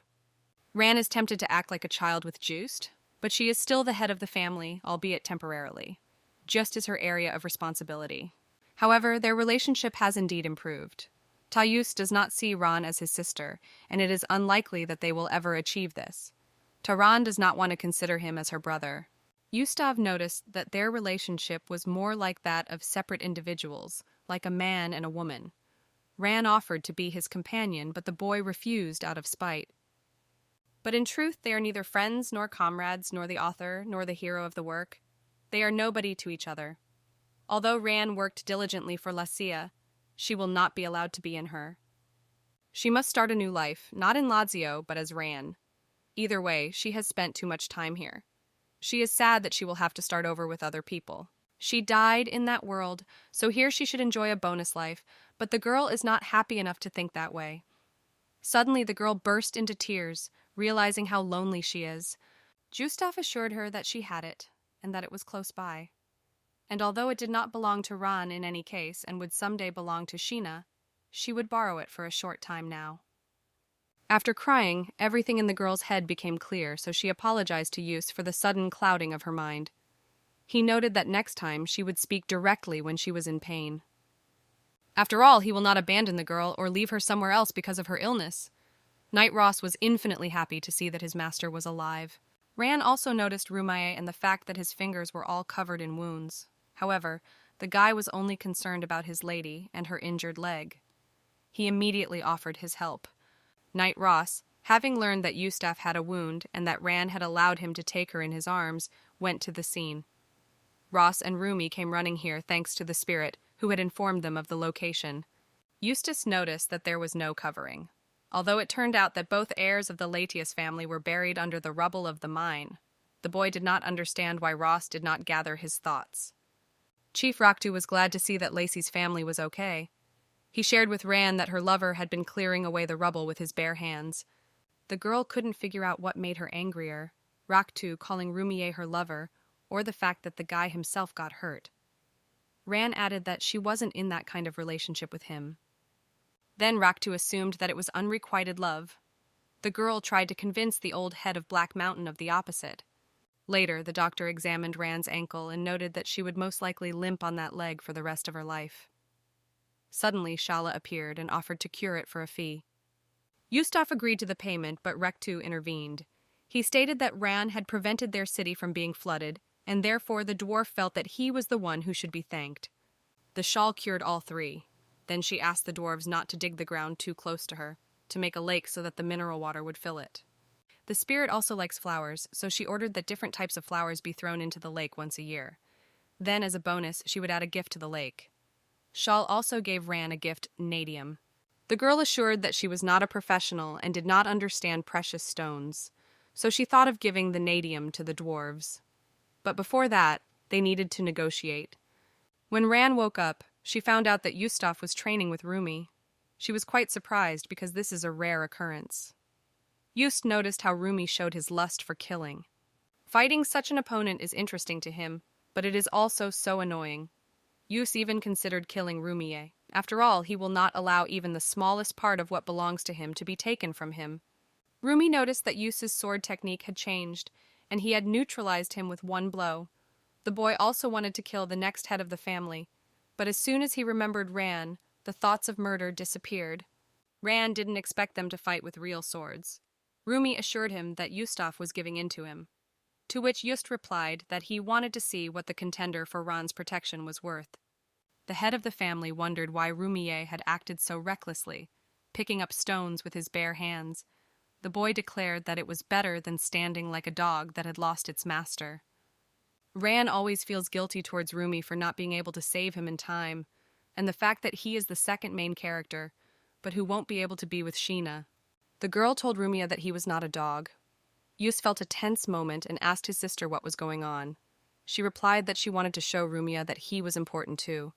While Ran left, Rumi assured Eustace that he would protect the lady, but Eustace was not sure he could. The dwarf informed him that they needed more time to deal with the nadium. Ran told them not to rush, as the head of the house and the coalition would soon return home. The dwarf was confused by this news and rushed to report to the head of Black Mountain. Rumi was upset because they had only just arrived, so Ran suggested that they stay the longest and that Eustace go to Lazio. But as expected, the boy didn't even think about it and immediately refused. After all, as soon as Eustace leaves Ran alone, something is bound to happen to her. The girl agreed and added that she would also be worried if she sent Eustace alone. Her brother suggested that Ran take a walk through the dwarven settlement. Dia refused to go with them because of a lot of important work. Ross was on an important errand related to the signed treaties with the dwarves. Then Ran suggested that they stop by Rumi on the way. Eustace, gritting his teeth, agreed. The party stopped at a shop selling dwarven goods. The salesman immediately recognized the girl who had saved their settlement. Ran was very interested in the swords, but the seller pointed out that they were custom-made for each individual. Then he noticed Eustace had an elven sword. Elven weapons are made using wood that only they know how to grow. The dwarf was interested in examining this sword, how the elves made the pattern, what the strength of the metal was. Two other dwarves overheard this conversation and joined in the discussion. They wanted to convince Eustace to trade the elven sword for theirs. The three of them were already arguing among themselves about who had the better swords. Eustace declared that he would not sell his to any of them, as it was a gift. The sellers were puzzled, but understood the boy's action and simply backed away. Rumi noticed how easily these people got agitated. Rand suggested that perhaps it was because the sword was elven. The head of Montenegro, Rastuk, had planned to hold a grand celebration. But since the coalition from Lazio was leaving soon, he hoped to keep it small, at least for today. Compared to the dwarves, Ran is a baby because their average lifespan is 300 years. Rastuk was interested in the girl's age because there would be alcohol at the party. The head of Montenegro raised his glass and invited everyone to drink to the honored guests, and especially to their new friend, Ran Rumia de Lazio. Ran joined in the toast, saying that she hoped for a lasting friendship. She also didn't forget to wish the dwarves that their minds would never be empty. After drinking the alcohol, the girl felt her throat almost burn. The dwarves presented Ran with gifts for her rescue, among them a necklace of blue diamonds, a piece of red coral, and a piece of white jade. Eustace noticed that his sister was very drunk. Rastuk was surprised because the girl had drunk nothing. However, people quickly get drunk even from one glass of strong dwarven alcohol. Both Eustace and Rumi have been invited to escort the girl, so Ran must choose one. Since her brother cannot leave the banquet hall for a long time, Rumi will escort the girl. Eustace accepted Ran's decision normally and even kissed her on the forehead to say goodbye. The girl said that she could continue drinking, after which Rumia smiled. Ran paid special attention to this gesture as the boy had smiled insincerely before. She assured Rumia that he could behave according to his wishes. However, he is afraid that the lady will hate him after this. Ran said that she would never do that because she knows how strong and incredible a person Rumia is. She knows that no matter what hardships befall the boy, and no matter what sorrows come, the boy will always choose what he believes in. And Ran cannot hate such a person. The girl likes Rumia as he is now, but nothing will happen if he behaves the way he wants. He shouldn't force himself to serve her. Dia found Rumia kneeling by Ran's bed. She was afraid that he was planning something indecent. However, the boy assured her that he had no reason to hurt the lady because she was dear to him. When Ran woke up, she was suffering from a hangover. In dwarven culture, it was rude to refuse alcohol, so she continued to drink, especially since the atmosphere was pleasant. In any case, the outcome was good. They received magical items, the dwarven masters promised to help, they managed to form the desired alliance, and Ran was even called a friend. Jostefa noticed how happy Ran was, so he assumed she wanted to stay here for a while. But the girl said that home was the best and suggested they return to Lazio together. When the celebration was over, Eustace decided to take a short walk and then return to his room. Later, he noticed a familiar figure staggering out into the yard. Ran indignantly declared that she hadn't wavered, then remarked that the more important thing was that her brother had continued to drink. Although the boy looked completely normal, he still felt minimally intoxicated. The sister decided to take advantage of Eustace's condition and ask how he felt about the fact that, after transferring the position of head of the family, he would allow her to stay in Lazio. Eustace paused for a long time, making Ran doubt his positive answer. Later, the guy said that after he became the head, he would tell her his condition and then she would decide whether to fulfill it. Ran was sad and began to think about her brother's words. If this was a renunciation of the inheritance, then she could easily do it even if Eustace had not spoken. They put their sorrows aside and hurried to Lazio. Because winter comes quickly in those lands, they wanted to avoid the snowy path. On the way back, Ross sparred with Rumi and lost miserably. After that, the knight asks Rumia for a sparring match at every convenient moment. The guy thought Ross was giving in to him, but it seems he just beat him every time. During the journey, Demodia began to like Ran more and they became closer. The girl is very capable, so she finishes the unfinished business of the head of the clan and tries not to show it. Once Ran personally said that she liked listening to Dia's grumbling. after which the girl replied that the lady was really special, and Rumi also changed, and rather for the better. The guy stopped watching Rand's reaction when he did something and started speaking more honestly. Although he still calls her his lady, the tone with which he does it has also changed a bit. The maids were indignant that the head of the family had not had time to return as he was already working. They were afraid that the lady would fall asleep again from overwork, so they asked her to go and rest. They also noted that it would be difficult for her to do this in the presence of her husband. Rumai raised her hands and asked her to pretend that he was not there and that he was just a tree. The maids were surprised, as this was the first time they had seen Rumi like this. Rand sensed this uncomfortable atmosphere, so she sent the boy to personally report to Commander Blade about their journey. Rand suggested that she was the catalyst for Rumia becoming more confident. The next day, after drinking, she told him that she didn't remember anything and he didn't tell her. The head of the clan invited the maids to look at the dwarves' gifts, and they happily agreed. But the most important gift was the one that Rebery had sent. It was a document confirming a new identity and an account in that name at the Golden Rose Trading Organization. At any moment, she could grab this box and leave. In just a month, it will be a new year, and Eustace's coming of age. Ran is not afraid to go, but only for a moment does she think she will be able to fulfill the conditions set by her brother. Preparations for winter were in full swing, with ice crystals and magical items being distributed to the people of Lazio.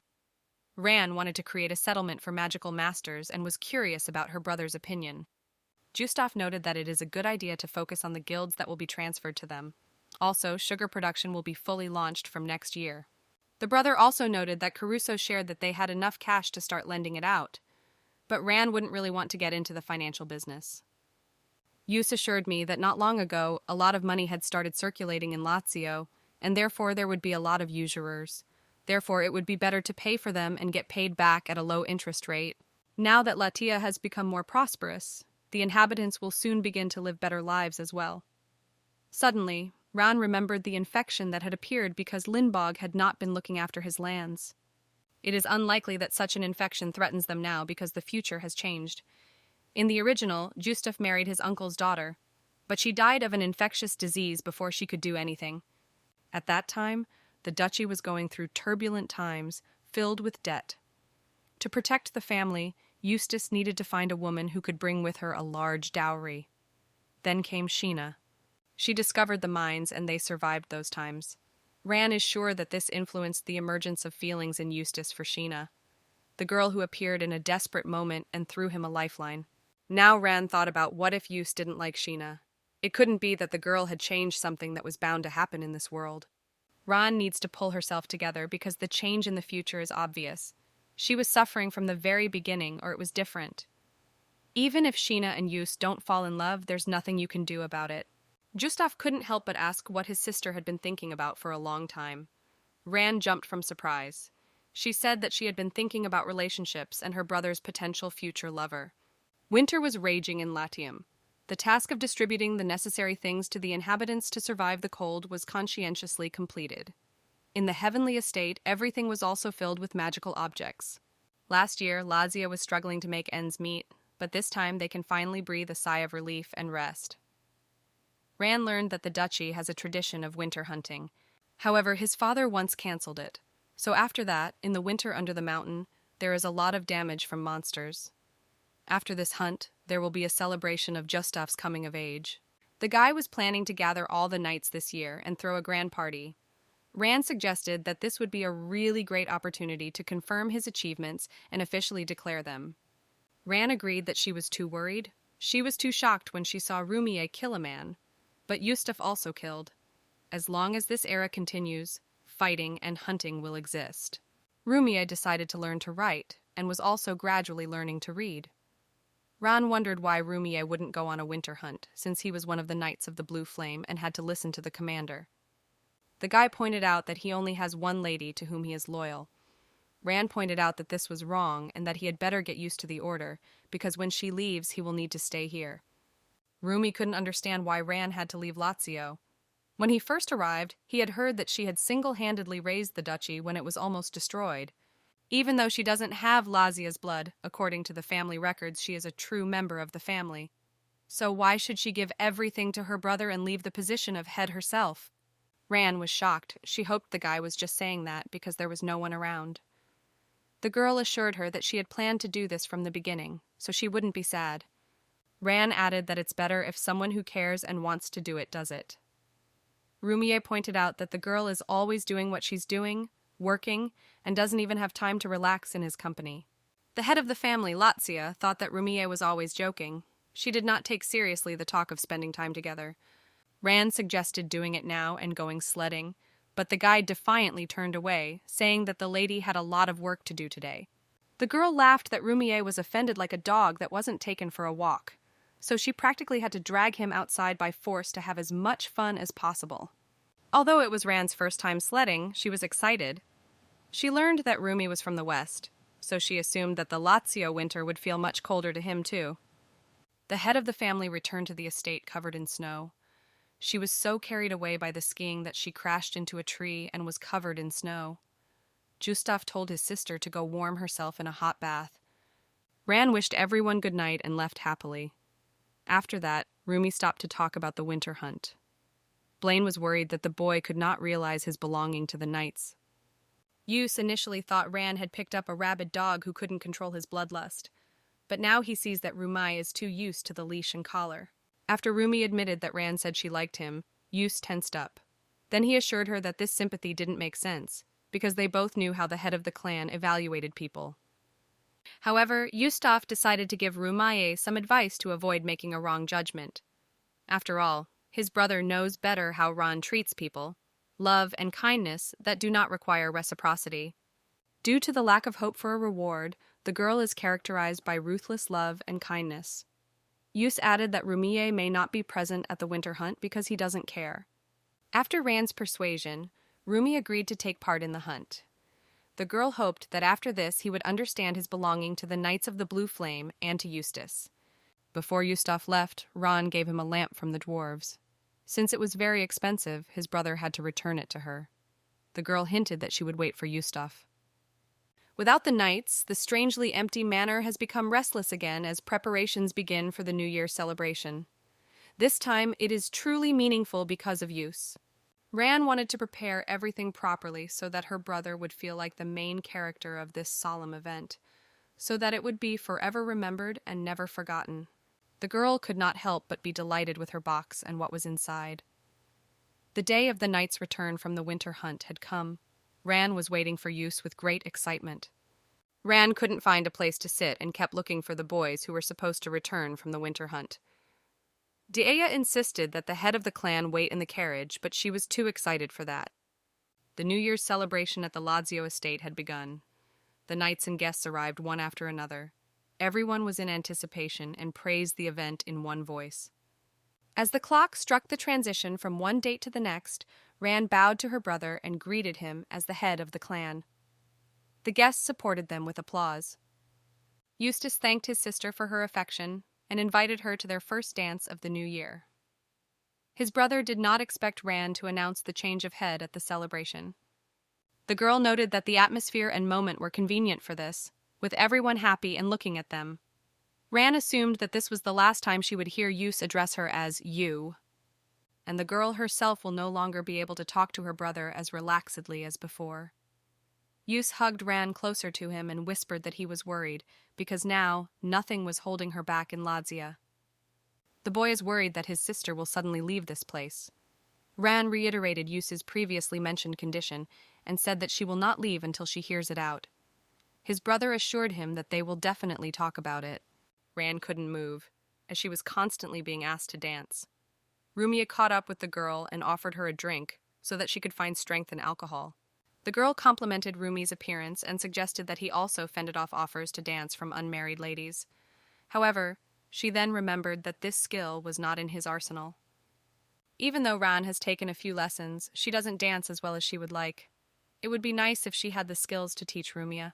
The former head suggested that Rumi at least try dancing. Since she was a little embarrassed to dance here, she invited him out onto the balcony. Ran started showing the moves, then remembered that she didn't know the men's ones and laughed.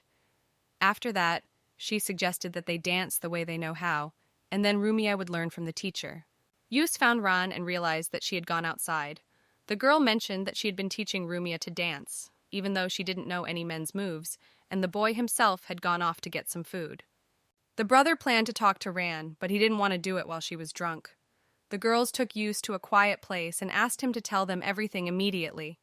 After all, if she didn't hear this now, she probably wouldn't be able to sleep at all. Eustace understood that Ran was insistent, so without hesitation he declared that he would strike the girl out of Lazio's family records. After these words, Ran seemed to have completely sobered up. She had assumed that this was possible, so she should accept this fact and not be shocked. The girl noted that she was too tired, so she would go first. Eustace stopped her to say that when Ran left Lazio, she could take whatever she wanted, namely, the rights to the ice crystals, the contract with the Golden Rose, and the agreement with the elves and dwarves. All of this was accomplished thanks to Ran, so it is completely at her disposal. The girl stated that she doesn't need anything, she never wanted it, and she won't take it from Eustace. Ran felt as if she had been caring and looking after someone until she almost died, but suddenly all her efforts were useless. Eustace pointed out that he didn't intend to make her cry.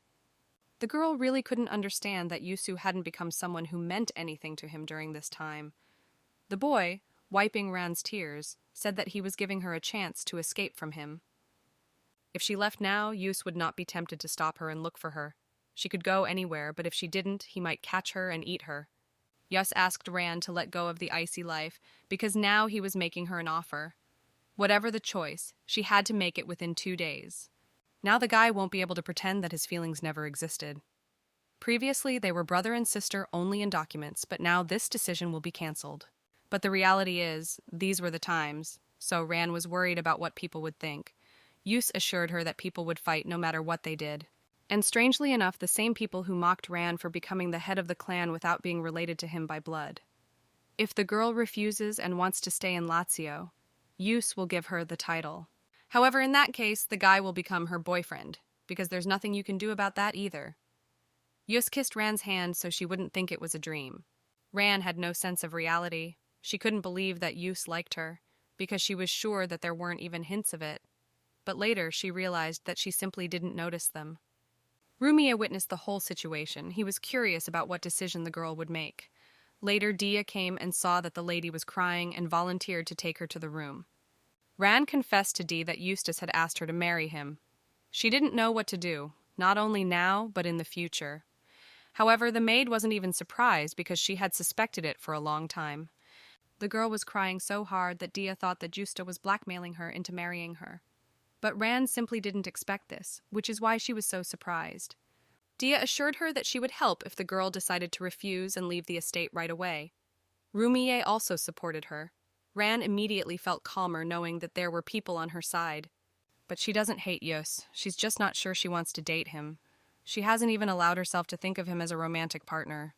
After all, even though she was reborn, she still remained a secondary character who hurt Eustace. And no matter how hard she tried, that wouldn't change. And when Sheena appears, Eustace might forget about someone like Ran. It would be the same as throwing her away. The boys' feelings might change, and they were still brother and sister for a while. Dia noted that no one considers them brother and sister. Moreover, Eustace himself had long mentioned that he would cross Ran out of the documents, so perhaps he had already said this with that in mind. But then, under what circumstances the girl could remain in Lazio, it is unknown. The maid shared the solution to this problem, which was to simply keep her mouth shut and watch who would say what. Ran still doesn't feel connected to reality, so she thinks it was a dream. The maid reminded the girl about the gloves because she was bitten by some kind of insect, but that only meant that it wasn't a dream or a delusion. Eustace kissed Ran's hand and said that she was still beautiful. Then he laughed, because it seemed to him that the girl finally saw a man in him. Eustace understood that it was too early to put pressure on Ran because he had promised to wait for her decision. Eustace mentioned at the meeting that he had officially taken over as head of the family. The first thing he announced was that he had removed Ran from the ducal family. Although many had guessed it, it still came as a shock to them. Elizabeth believes it is wrong to use Ran like this and then banish her. Baron Lance agrees that it is inevitable, but suggests giving the girl at least some kind of title. Ran replied that she had been offered several options, and whether to leave or stay would be her personal choice. Dia was right in that, even though Ran didn't know, many people had believed her during that time. Mr. Lance and Wilde personally apologized to the girl for what had happened at the meeting. They also asked Ran to stay in Lazio, no matter how shameless it might sound to her. This time she never expected to hear anything like this. Ran confessed to Earl Felton that Eustace had proposed to her. This shocked the man, but he replied that if she agreed to be the Duke's wife, it would be perfect. The girl thought she would be judged and did not expect a positive reaction at all. Felton assured that everyone considered Ran a person not worth losing. The Count also emphasized that it was more important that the girl do what she saw fit. In any case, he hopes that Ran will not regret her choice. Ran, seeing Eustace, was embarrassed and turned her head away. The guy noticed that she used to be fine, and he was sad that he couldn't see her face now. He also hoped that the girl had changed her mind, at least now. Ran noticed that Eustace had become cheeky, after which she said that she liked him. However, she's not sure if this feeling is for him as a man. From the very beginning, Ran had not thought about a relationship with Eustace. The guy added that his offers were still valid. Then the girl confidently said that she would stay in Lazio. The highest title that Eustace could give Ran was that of Count. The girl didn't need the land, so she told Eustace not to worry about it. The current head of the family remarked that he had never seen the Countess without lands, so Ran asked what he would do if she took the best. The girl shared the news with the maids and Rumia, who were all overjoyed and wished that Ran would take them with her in case of need. The road to the ceremony is Latia's first official event. After Eustace was appointed as the new head and the New Year's celebration, Ran thought that she might as well not receive the land after all. Eustace intends to give the girl a title with permission to enter the estate, and therefore hopes that Ran will live there. The girl had planned to find housing not far from the settlement, but her brother's proposal makes sense. Ran wondered if anyone had climbed to the very top. The guy noted that at some level it starts to get really cold, so it's unlikely anyone wanted to check it out. Without noticing it, the girl followed Eustace. He took her hand and told her not to fall behind. They approached the door. Eustace touched it, after which something incomprehensible began to happen. It seems that the darkness has begun to awaken. According to the original, Baron Lindbog, the regent of Lazio since last year, did not perform the ceremony because he did not want the confirmation of the blue flame. That year, unlike the novel, the ceremony was held. Therefore, Ran was worried that her intervention would have side effects. In any case, the girl wants to prevent this. Eustace was quite calm, but he was already planning to return and investigate. Ran assured him that she would be with him for a while so that he wouldn't worry too much. Blaine insisted on returning as soon as possible as the weather was raging. He ordered that in case of emergency, returning to the estate was to be considered the most important goal. Eustace gave Ran a brief instruction on what to do if she lost control of her horse. The girl could not see anything because of the blizzard, but she had to keep moving. Suddenly, Ran fell off her horse and fell straight into the snow while the animal kept moving. The girl began to ask for help from Blaine and Eustace, but no one responded. Ran could not remember such a storm raging in Lazio before. A moment later, Eustace returned for the girl, concerned that she would not be harmed, and he placed her on his horse in front of him. Eustace summoned a blue flame that would ensure that they would reach the estate safely. He handed Ran over to the female warriors to warm her up. He convinced the butler that he was fine and that they needed to deal with the storm first. The maids are also seeing this kind of weather for the first time. No one expected it to happen today. Everyone is currently receiving a briefing on precautionary measures. Thanks to the pillar of fire of the head of the family, even those who were lost found their way. Ran abruptly got up from the bath and without even drying her hair, ran to check on Eustace. The guy used the blue flame, but there's a price to pay for that too. First endurance, then willpower and vital energy. Eustace made a big pillar, which means he spent a lot of strength. Moreover, they came to the estate fighting a snowstorm. It was impossible to think that something like this would happen. Ran told Eustace to go to the bathroom and rest immediately. He understood everything and didn't argue. After that, he kissed Ran on the cheek and left. The girl felt incredibly relieved that no one was lost, as it would have been a great loss if they had lost the knights. But they cannot find the horse from which Ran fell. She scolded herself for this, because if she had guided, the horse would have survived. She put aside her remorse and received the answer about the return of the last knight. Rumia was worried that he hadn't accompanied Ran that day, but she didn't know that such a natural disaster would happen and still apologized to the boy for making him nervous. Rumia declared that Ran should only go everywhere with him from now on. The girl came to Eustace with soup as he was getting dressed. She noticed that the boy was calling her sister again. He thought Ran liked it better that way. Eustace also asked which word made her heart flutter the most. The girl said that the guy shouldn't be a fool, but rather eat. Rand didn't understand why this was happening. Not only did Eustace use the blue flame, they almost got hurt. What's more, she was scared by the strange sound coming from the ice wall. Eustace almost asked the girl if she was bored. He knew very well that Rand didn't like Latia because she had never once said, "I like her." And this winter she had almost died of the cold. It seemed to Eustace that no one could love such lands, and he would not be able to keep Rand with the help of wealth and power. But she did not run away. The girl made her own decision to stay, and now he intends to not let her go. But no matter what, Eustace is worried about Rand's every word. Rand said she planned to start investigating the ice wall tomorrow. However, Eustace replied rather sternly that she shouldn't worry about it. The girl wanted to add that even though she was nobody, the guy interrupted her. After all, Rand was the most precious person to him, and she was once again convinced that he could still be affectionate. Rand insisted that Eustace let her help him. He knew he was too powerful for her, so he agreed and asked her to get a good rest first. Whatever was sealed in that ice wall had forced Shin to come to this world, so Rand assumed that it was more likely that something unknown was gathering strength now. Rumia suggested that the girl take a walk.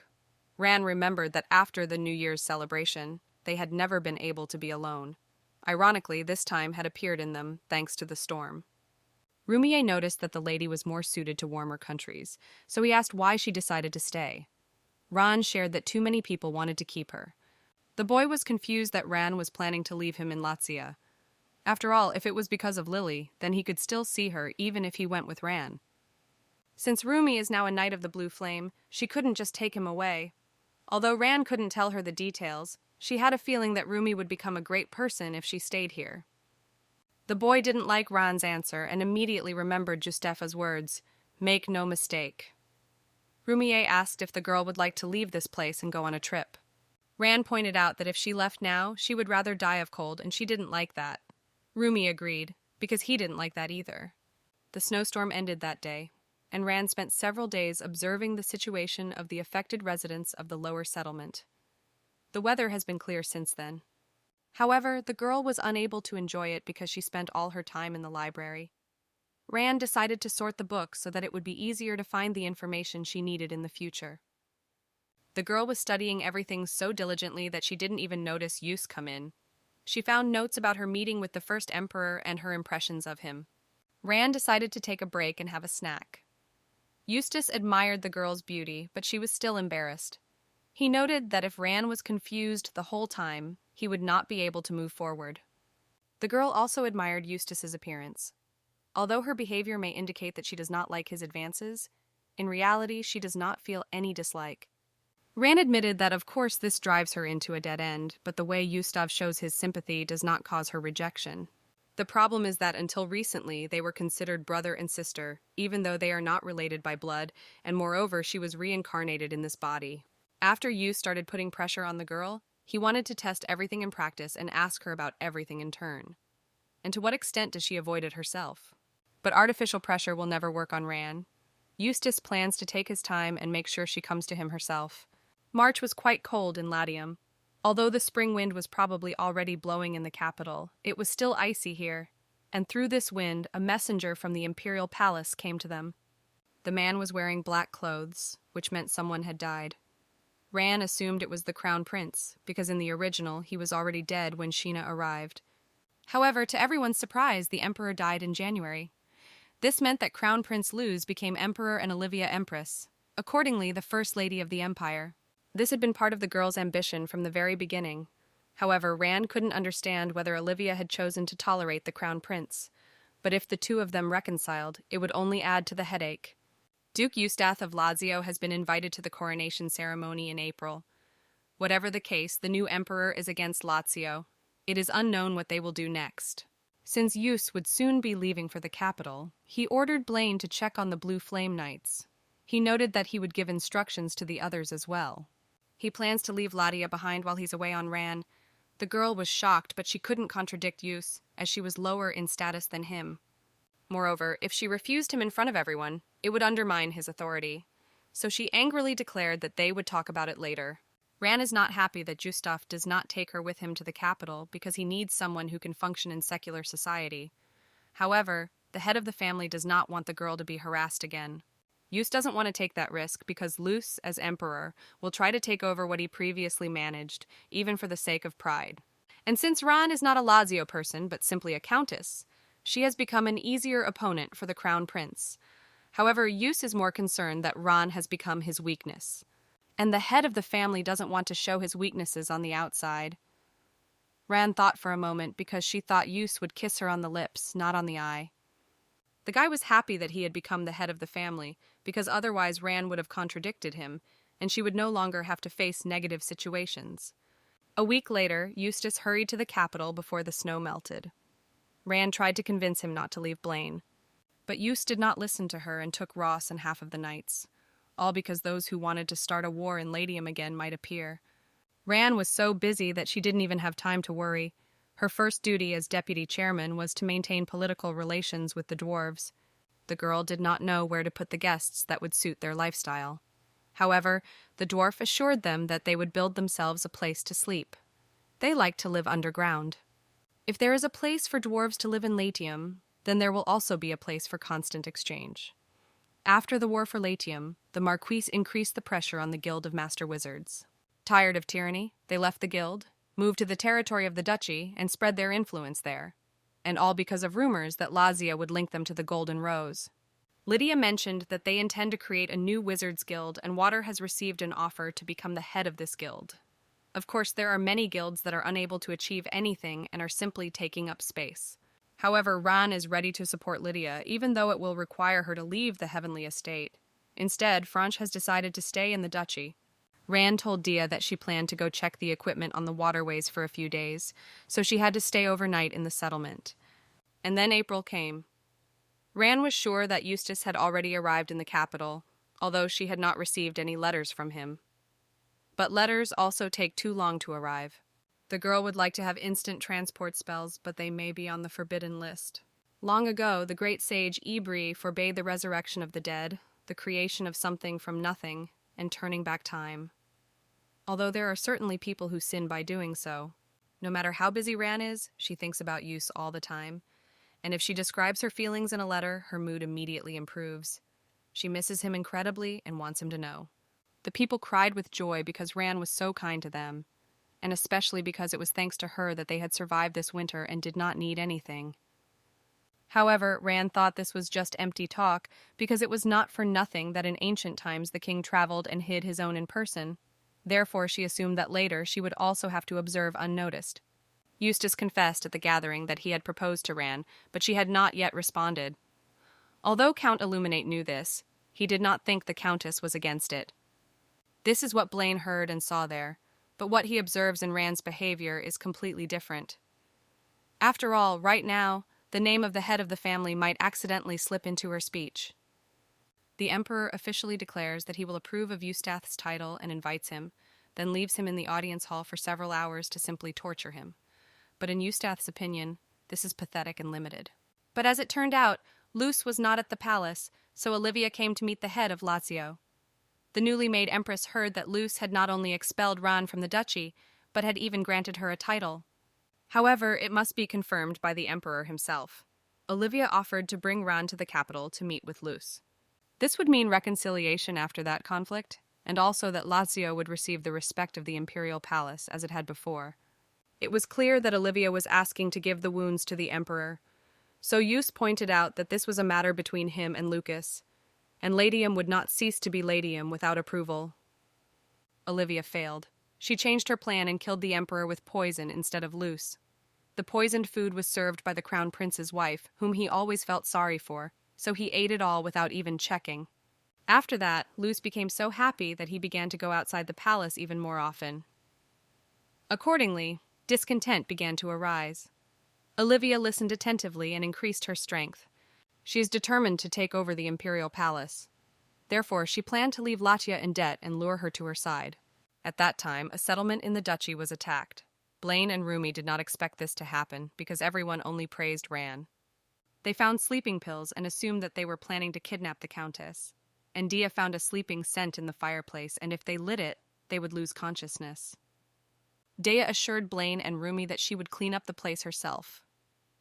When the knights left, representatives of the Green Shadow literally stepped out of the shadows. Dea suggested that they take the bodies and investigate them as necessary.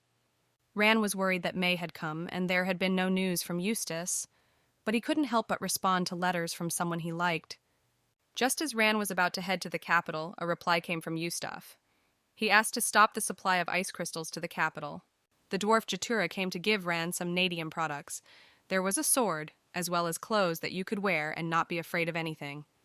The Countess was amazed that clothes could be made from ore. Jatura asked to be sure to give the sword to the head of the family, saying that it was much better than those idiots from the forest. Now, thanks to Nadium, the dwarves are the strongest race. They are ready to give Ran many gifts because she saved each of their lives. Meanwhile, the newly made emperor has failed in his plan to kidnap the girl with the help of the guild. Ran was most worried that she couldn't go to the bookstore because she was too busy. She asked Jatur to make another sword for her guard knight.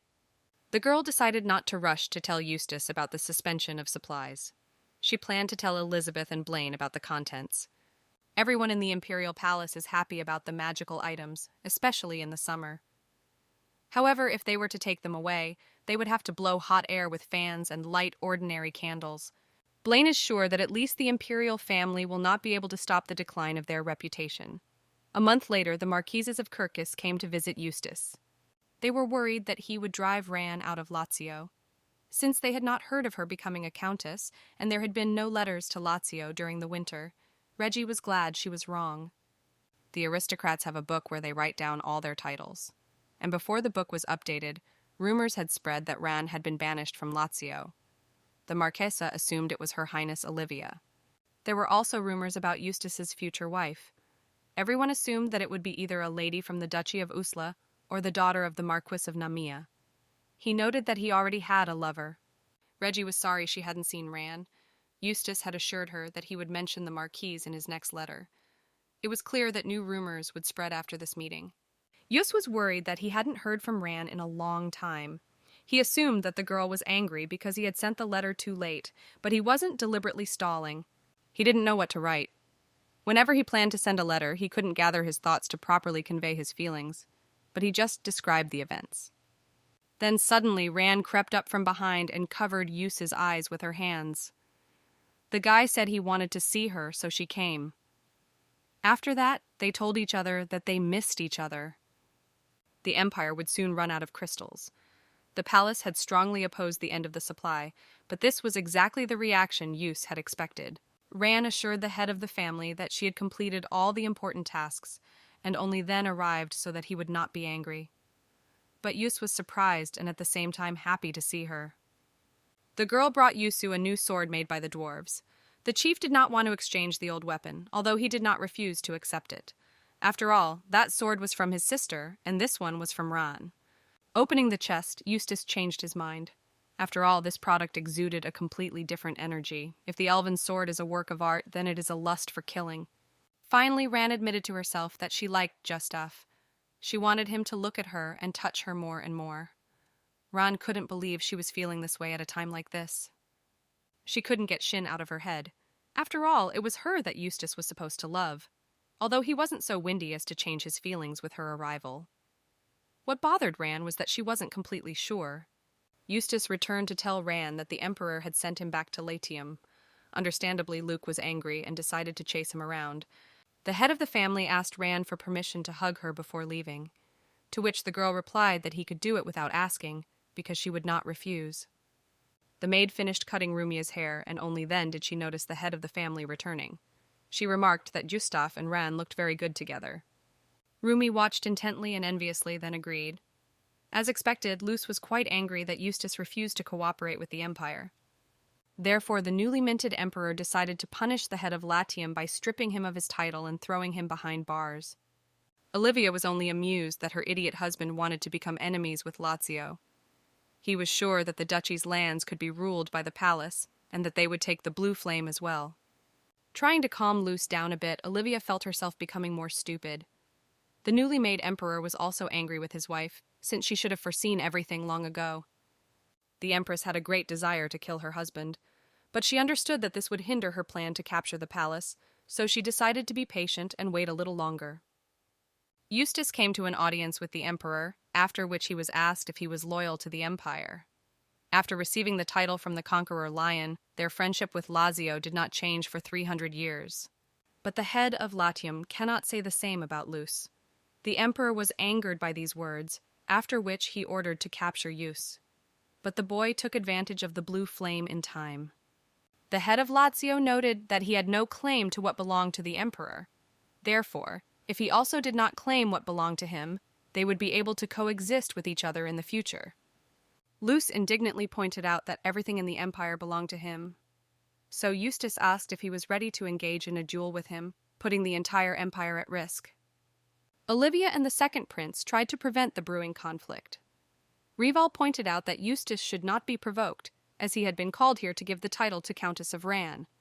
The Green Shadow has learned that the attack on Ran was the work of the guild.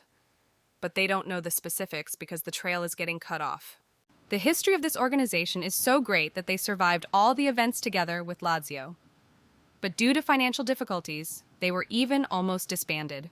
But thanks to Ran, the Shadow's activities were continued. That's why they wanted to assign the Countess a guard besides Dia, and whoever starts a war against them will regret it. Ran was furious when she learned about the Emperor's antics, although Eustace even hoped that Luce would accept his proposal. He also thought that Olivia was involved in the death of the real Emperor.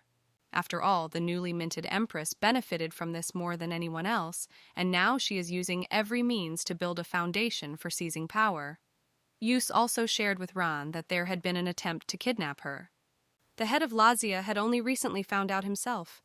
The Green Shadow didn't want to report until they knew for sure who was behind it. Ran realized that they hadn't told her about it so she wouldn't worry. Eustace hugged Ran and assured her that he would always protect her. The girl reached out to him in return, after which the couple kissed. Ran admitted that she has feelings for the guy, but she is not ready for marriage yet. All she can offer him is to date. After all, in her mind, she still cares about Shin. Eustace agreed to this condition because it was already a big step from her. He asked to repeat the kiss. But once again she said that they don't ask about such things. Ran shared the news about her and Eustace with the maids. They were overjoyed, but not Rumia. It was as if his world had collapsed at that moment. The Countess told Rumia that she knew about the kidnapping attempt, but she didn't plan on scolding him.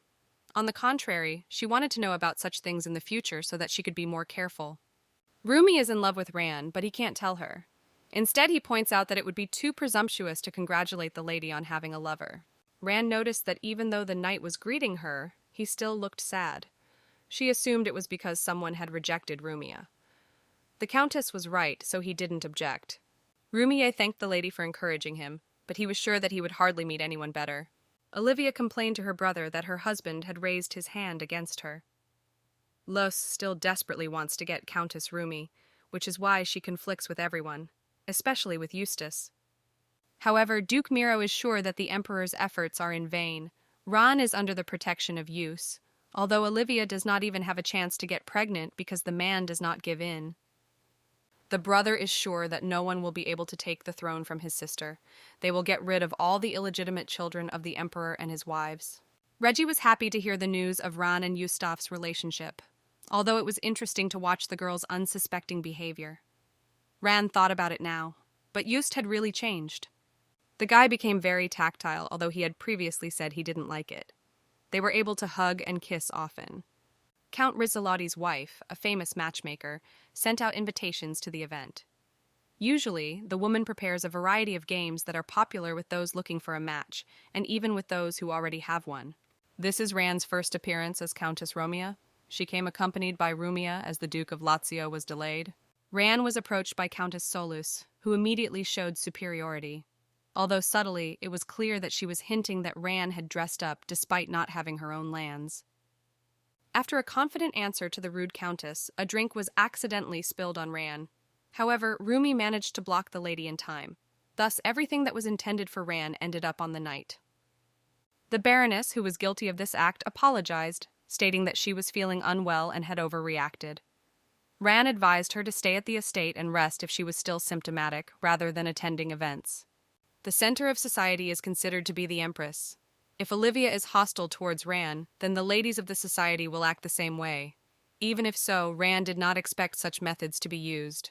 Ran decided to meet with Duke Usla's wife because she was known for her friendship with Duchess Katya, and therefore had a high status in society, even with Olivia. Countess Rumia said she would like to meet the former empress. The Duchess is sure that Katya would be happy to see her too. Then she offered to introduce Ran to another influential lady, the wife of Count Rigilati. The Countess replied that she would only be glad if the lady did this for her. The Countess of Rigiloti was pleasantly surprised when the Duke of Lazio visited. She was already planning which lady to introduce him to, when Eustace said that he already had a companion waiting for him. At that time, several men were courting Ran, and she didn't like it, until Eustace arrived and hostilely declared that the Countess was already taken by him. However, the men did not know that Ran had already made a promise to someone and said that they would continue the conversation with her later. However, Eustace decided to forever discourage this desire by mentioning the duel. The clarification of the relationship between Eustace and Ran was noticed by Countess Rigilati with her first game. The woman gave everyone crystals, after which the couples had to hide. When a pair is nearby, the crystals begin to glow. No one knows which crystals are paired. Ridge knew that a man must find her. Ran went out into the courtyard and noticed that there was no one there, so she wouldn't be easy to find. She hadn't yet told the Countess that she was meeting with Eustace, so her date was unknown. The girl only planned to take the title and return. But Luce and Olivia ruined everything. She has much more important things to do. The shadow in the ice wall. A year after Sheena's arrival, the darkness will threaten the entire world. The problem is that she hasn't finished writing the original. Although she expects a happy ending, she doesn't know what led to it. The girl wondered if perhaps the original was no longer important, since it should have been dead long ago. She wondered if there was anything that could not be changed. After all, the answer to this question should be the key to solving all problems. Suddenly, Ran noticed that her crystal was glowing. She decided to hide just in case. However, her match was Just. She was amazed that out of all the people it was him. Just suggested that perhaps they were meant for each other. The leader of Latia asked Ran to promise him that in any danger she would run away and not try to fight alone. After all, if anything happened, he would always come to her rescue. Ran still insisted on telling him what had happened to the crystals. Eustace assured her that it was fate, and did not mention that he had put a lot of pressure on the Count's wife. The leader of Latia took the crystal from the girl and connected it to his own, after which bright butterflies flew around. While the couple admired the view, a wizard attacked them. Before Eustace could use the blue flame and neutralize the attacker, a knife flew at Ran. However, the Countess assured her lover that she was fine, because she was wearing dwarven chainmail. She wears it all the time after learning about the assassination attempt. What was more important to Ran was why Eustace killed the wizard. The girl apologized to the head of the family for having to deal with everything on his own. Eustace pointed out that Ran had every right to be angry with him. The Countess noted that she didn't like being asked whether she was afraid of him. After all, anyone would be scared when someone was killed in front of them. But even so, she liked Eustace. Even if she was criticized for it, she would deal with it on her own. But Ran also wondered why Eustace was asking about the reason why she was in a relationship with him. The Duke pointed out that she was kind because she wanted to stay in Lazio, or because someone asked her to, or even because she found Eustace pitiful. Ran was confused by this, because she didn't believe it was okay to date someone for these reasons, and even if she did, it wasn't why she dated him. Eustace is now calm and happy. The former empress, whom Olivia had displaced, has begun to act again.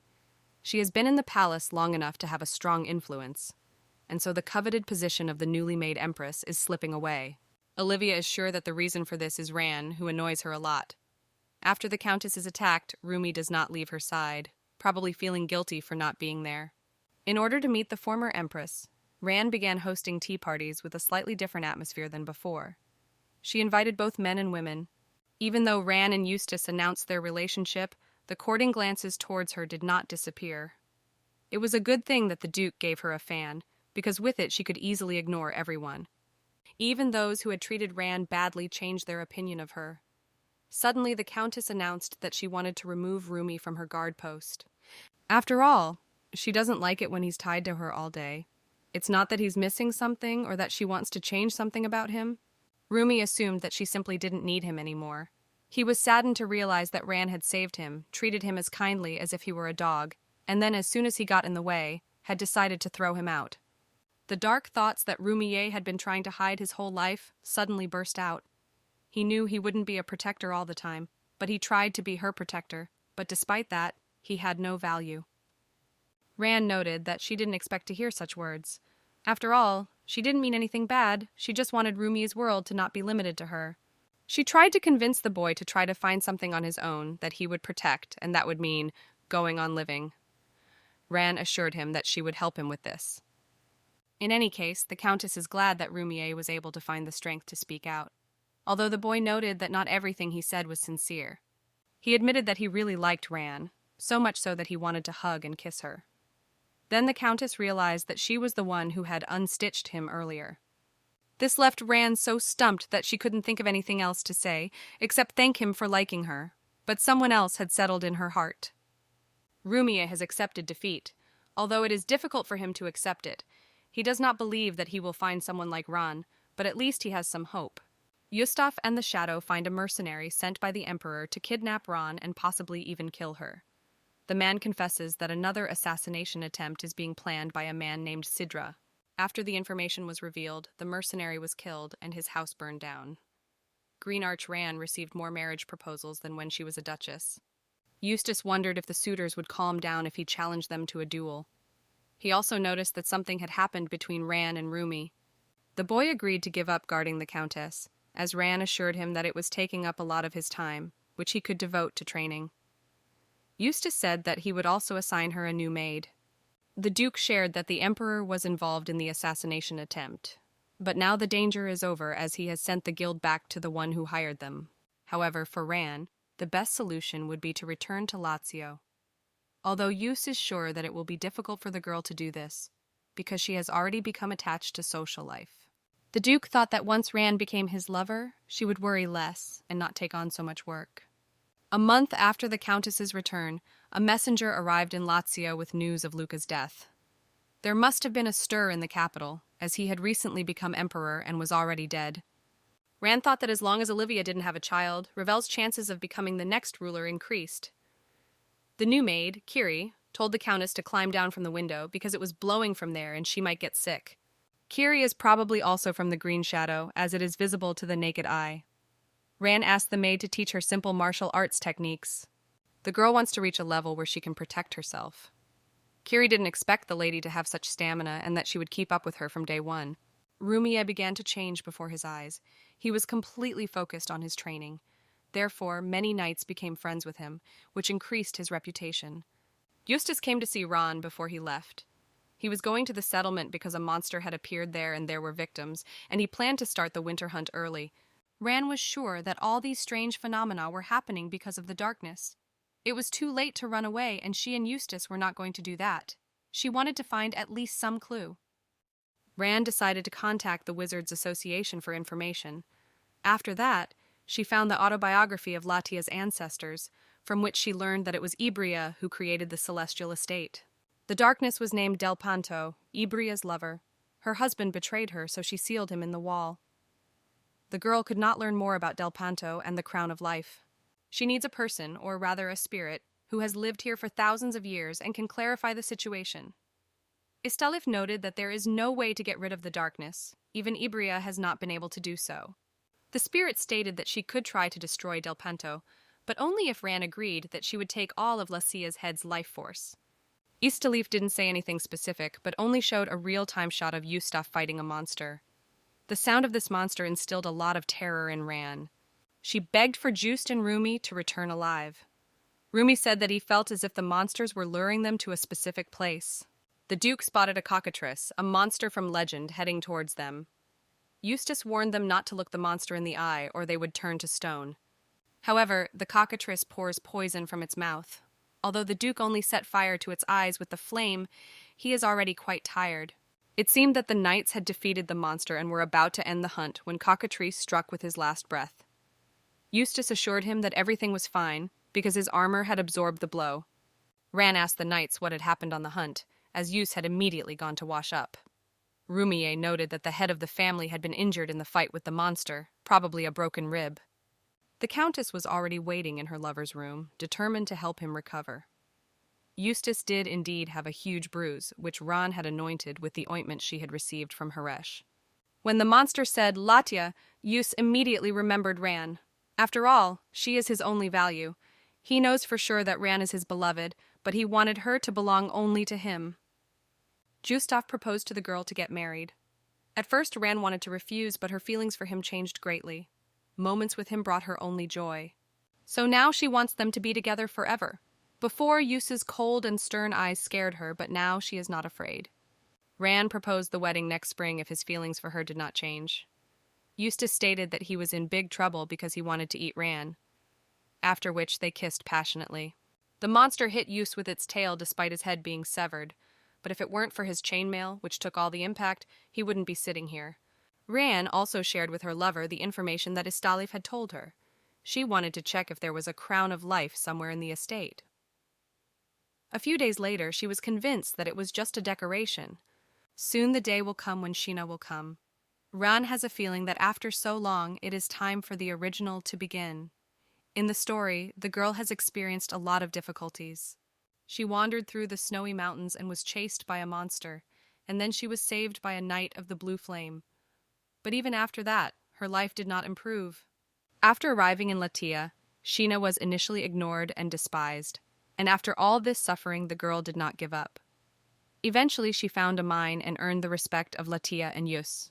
The problem is that all of this credit is now Ran's, but she had no choice.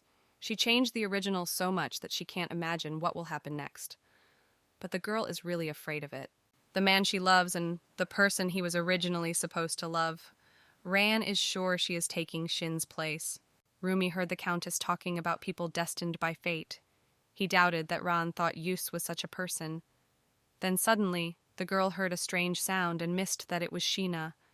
Rumia agreed to go check out the surroundings, although no one believed there was a person in the forest. And the boy did indeed see a girl running away from predators. The knight skillfully scattered them and saved the stranger. The rest of the knights and Ran were worried that Rumi had not returned for a long time. Suddenly, everyone saw a monster in the sky that looked like a dragon. Blaine felt a strong magic, after which the monster grabbed Ran. The stranger screamed, calling Rumi a cosplayer and a pervert. He replied that it was unpleasant to hear from someone he had just saved, and she apologized. Rumi learned that the girl's name was Sheena. Ran started screaming why the monster had grabbed her. After he realized it wasn't Ibria, he released the girl. Ran started falling and panickingly called out to Eustace for help. But the spirit did not respond. Then the girl remembered another name, Candrel. The spirit became angry because only the head of the Usla family can summon him. Candrel would take a fee for this. He assured the girl that she would never see the white light again. Then Ran realized that she literally could not see anything because the spirit had taken away her sight. The girl didn't know how to turn back to the others and had already begun to bury herself. After all, the real main character had returned, and Ran was no longer needed. This was her fate. Eustace returned and found his beloved injured. It turned out that the girl had bruises all over her body and frostbite. She should have died from that height, but nothing was broken on her. The maid shared that Ran couldn't see anything, but they weren't sure if it was temporary, due to a blow to the head, or permanent. Eustace blamed himself for leaving his lover. Last time, Ran was scared by the sound coming from the door, so he decided not to take her with him this time. When Eustace was there, he realized that something dangerous was happening. The head noticed a stranger behind Rumi. The knight noted that it was Ran who asked to save her and treat her like a guest. Then Eustace replied that he was counting on Rumi. The knight was angry with Eustace for holding Ran back when she wanted to leave. However, he understood that it wasn't his fault. Although Sheena didn't know the whole situation either, she tried to calm the guy down. 4 days later, Ran finally woke up. She realized that the darkness was trying to find the one who sealed her. She berated the spirit for taking her sight in exchange for saving her life. Losing her sight was like death to Ran. It was as if she had been told outright that she was no longer needed here. Now she had no idea what would happen next. The girls had nightmares about that moment. Eustace was so confused he couldn't open his mouth. Ran wouldn't get out of bed, she just cried. Doctor said there was no chance of her sight returning. The maids looked after Ran day and night, and today Eustace came to personally look after his beloved. He didn't have the courage to come earlier because he was afraid Ran would curse him. Finally, they were able to hug and talk. The girl suggested that Eustace sleep together. He assumed that she was proposing marriage to him, since the guy was only willing to share a bed with his wife. Eustace assured Ran that he felt more than sympathy for her. Ran felt safe in his arms. She asked the Duke to let her know if he suddenly fell in love with someone else. Eustace met with Sheena and said that she was a good person, but he still liked Ran. Realizing this, the girl fell asleep with a peaceful soul. Ran knew that Sheena came from another world, even though she had to pretend that she didn't. The girl turned out to be exactly as the Countess had imagined her. Ran immediately stated that she believed that Sheena came from another world. Darkness confused the girl with Ibria. After all, they both have black hair and black eyes. The Countess asked the girl not to worry so much and they would definitely find their way home. Rumia noticed that Sheena did not look like her at all, and the great sage was more beautiful. It annoyed the boy that he had to take care of a stranger just because he was the one who saved her. However, it seemed to him that Sheena and Ran had similar facial features. Vanyas came to Ran's senses. He heard everything that had happened and noted that spirits are very proud and do not like to hear orders from anyone other than their masters, and they cannot be bought materially. The spirit spoke to Candrel, and soon Ran would be able to see again, but after the incident she needed to be careful. Istalif apologized for not coming to the summons as he couldn't be in two places at once. Ran shared with the spirit that Del Ponto was looking for Ibria with the help of monsters, and they confused Sheena and transported her from another world. Ran was also there, so they got confused twice. The original story has changed so much that even Ran and the spirits can't predict the ending. Vanyas noticed that changing fate is not that easy and sent her back. Now Ran has come to her senses. Through Haresh's notes, the girl was able to learn more about the seal. It turns out that it is a confusing labyrinth, and the entrance is the same door that the darkness was finally able to find. Ran planned to contact the elves and dwarves to help her return Sheena home through the door. She also decided to confess to Eustace about the spirits. Shin was initially afraid that she wouldn't like this world, but later she realized that it was different from her world only in terms of grandiose points and titles. That's why she even considered staying here. The girl noticed that the Duke was very courageous, which really triggered Ran. She immediately remembered that fate cannot be changed. The Countess saw the picture she had long imagined. The three main characters and the time they are on their way to a happy ending. If everything goes as it should, Ran fears that she will not be able to intervene, but can only hope for a change in fate.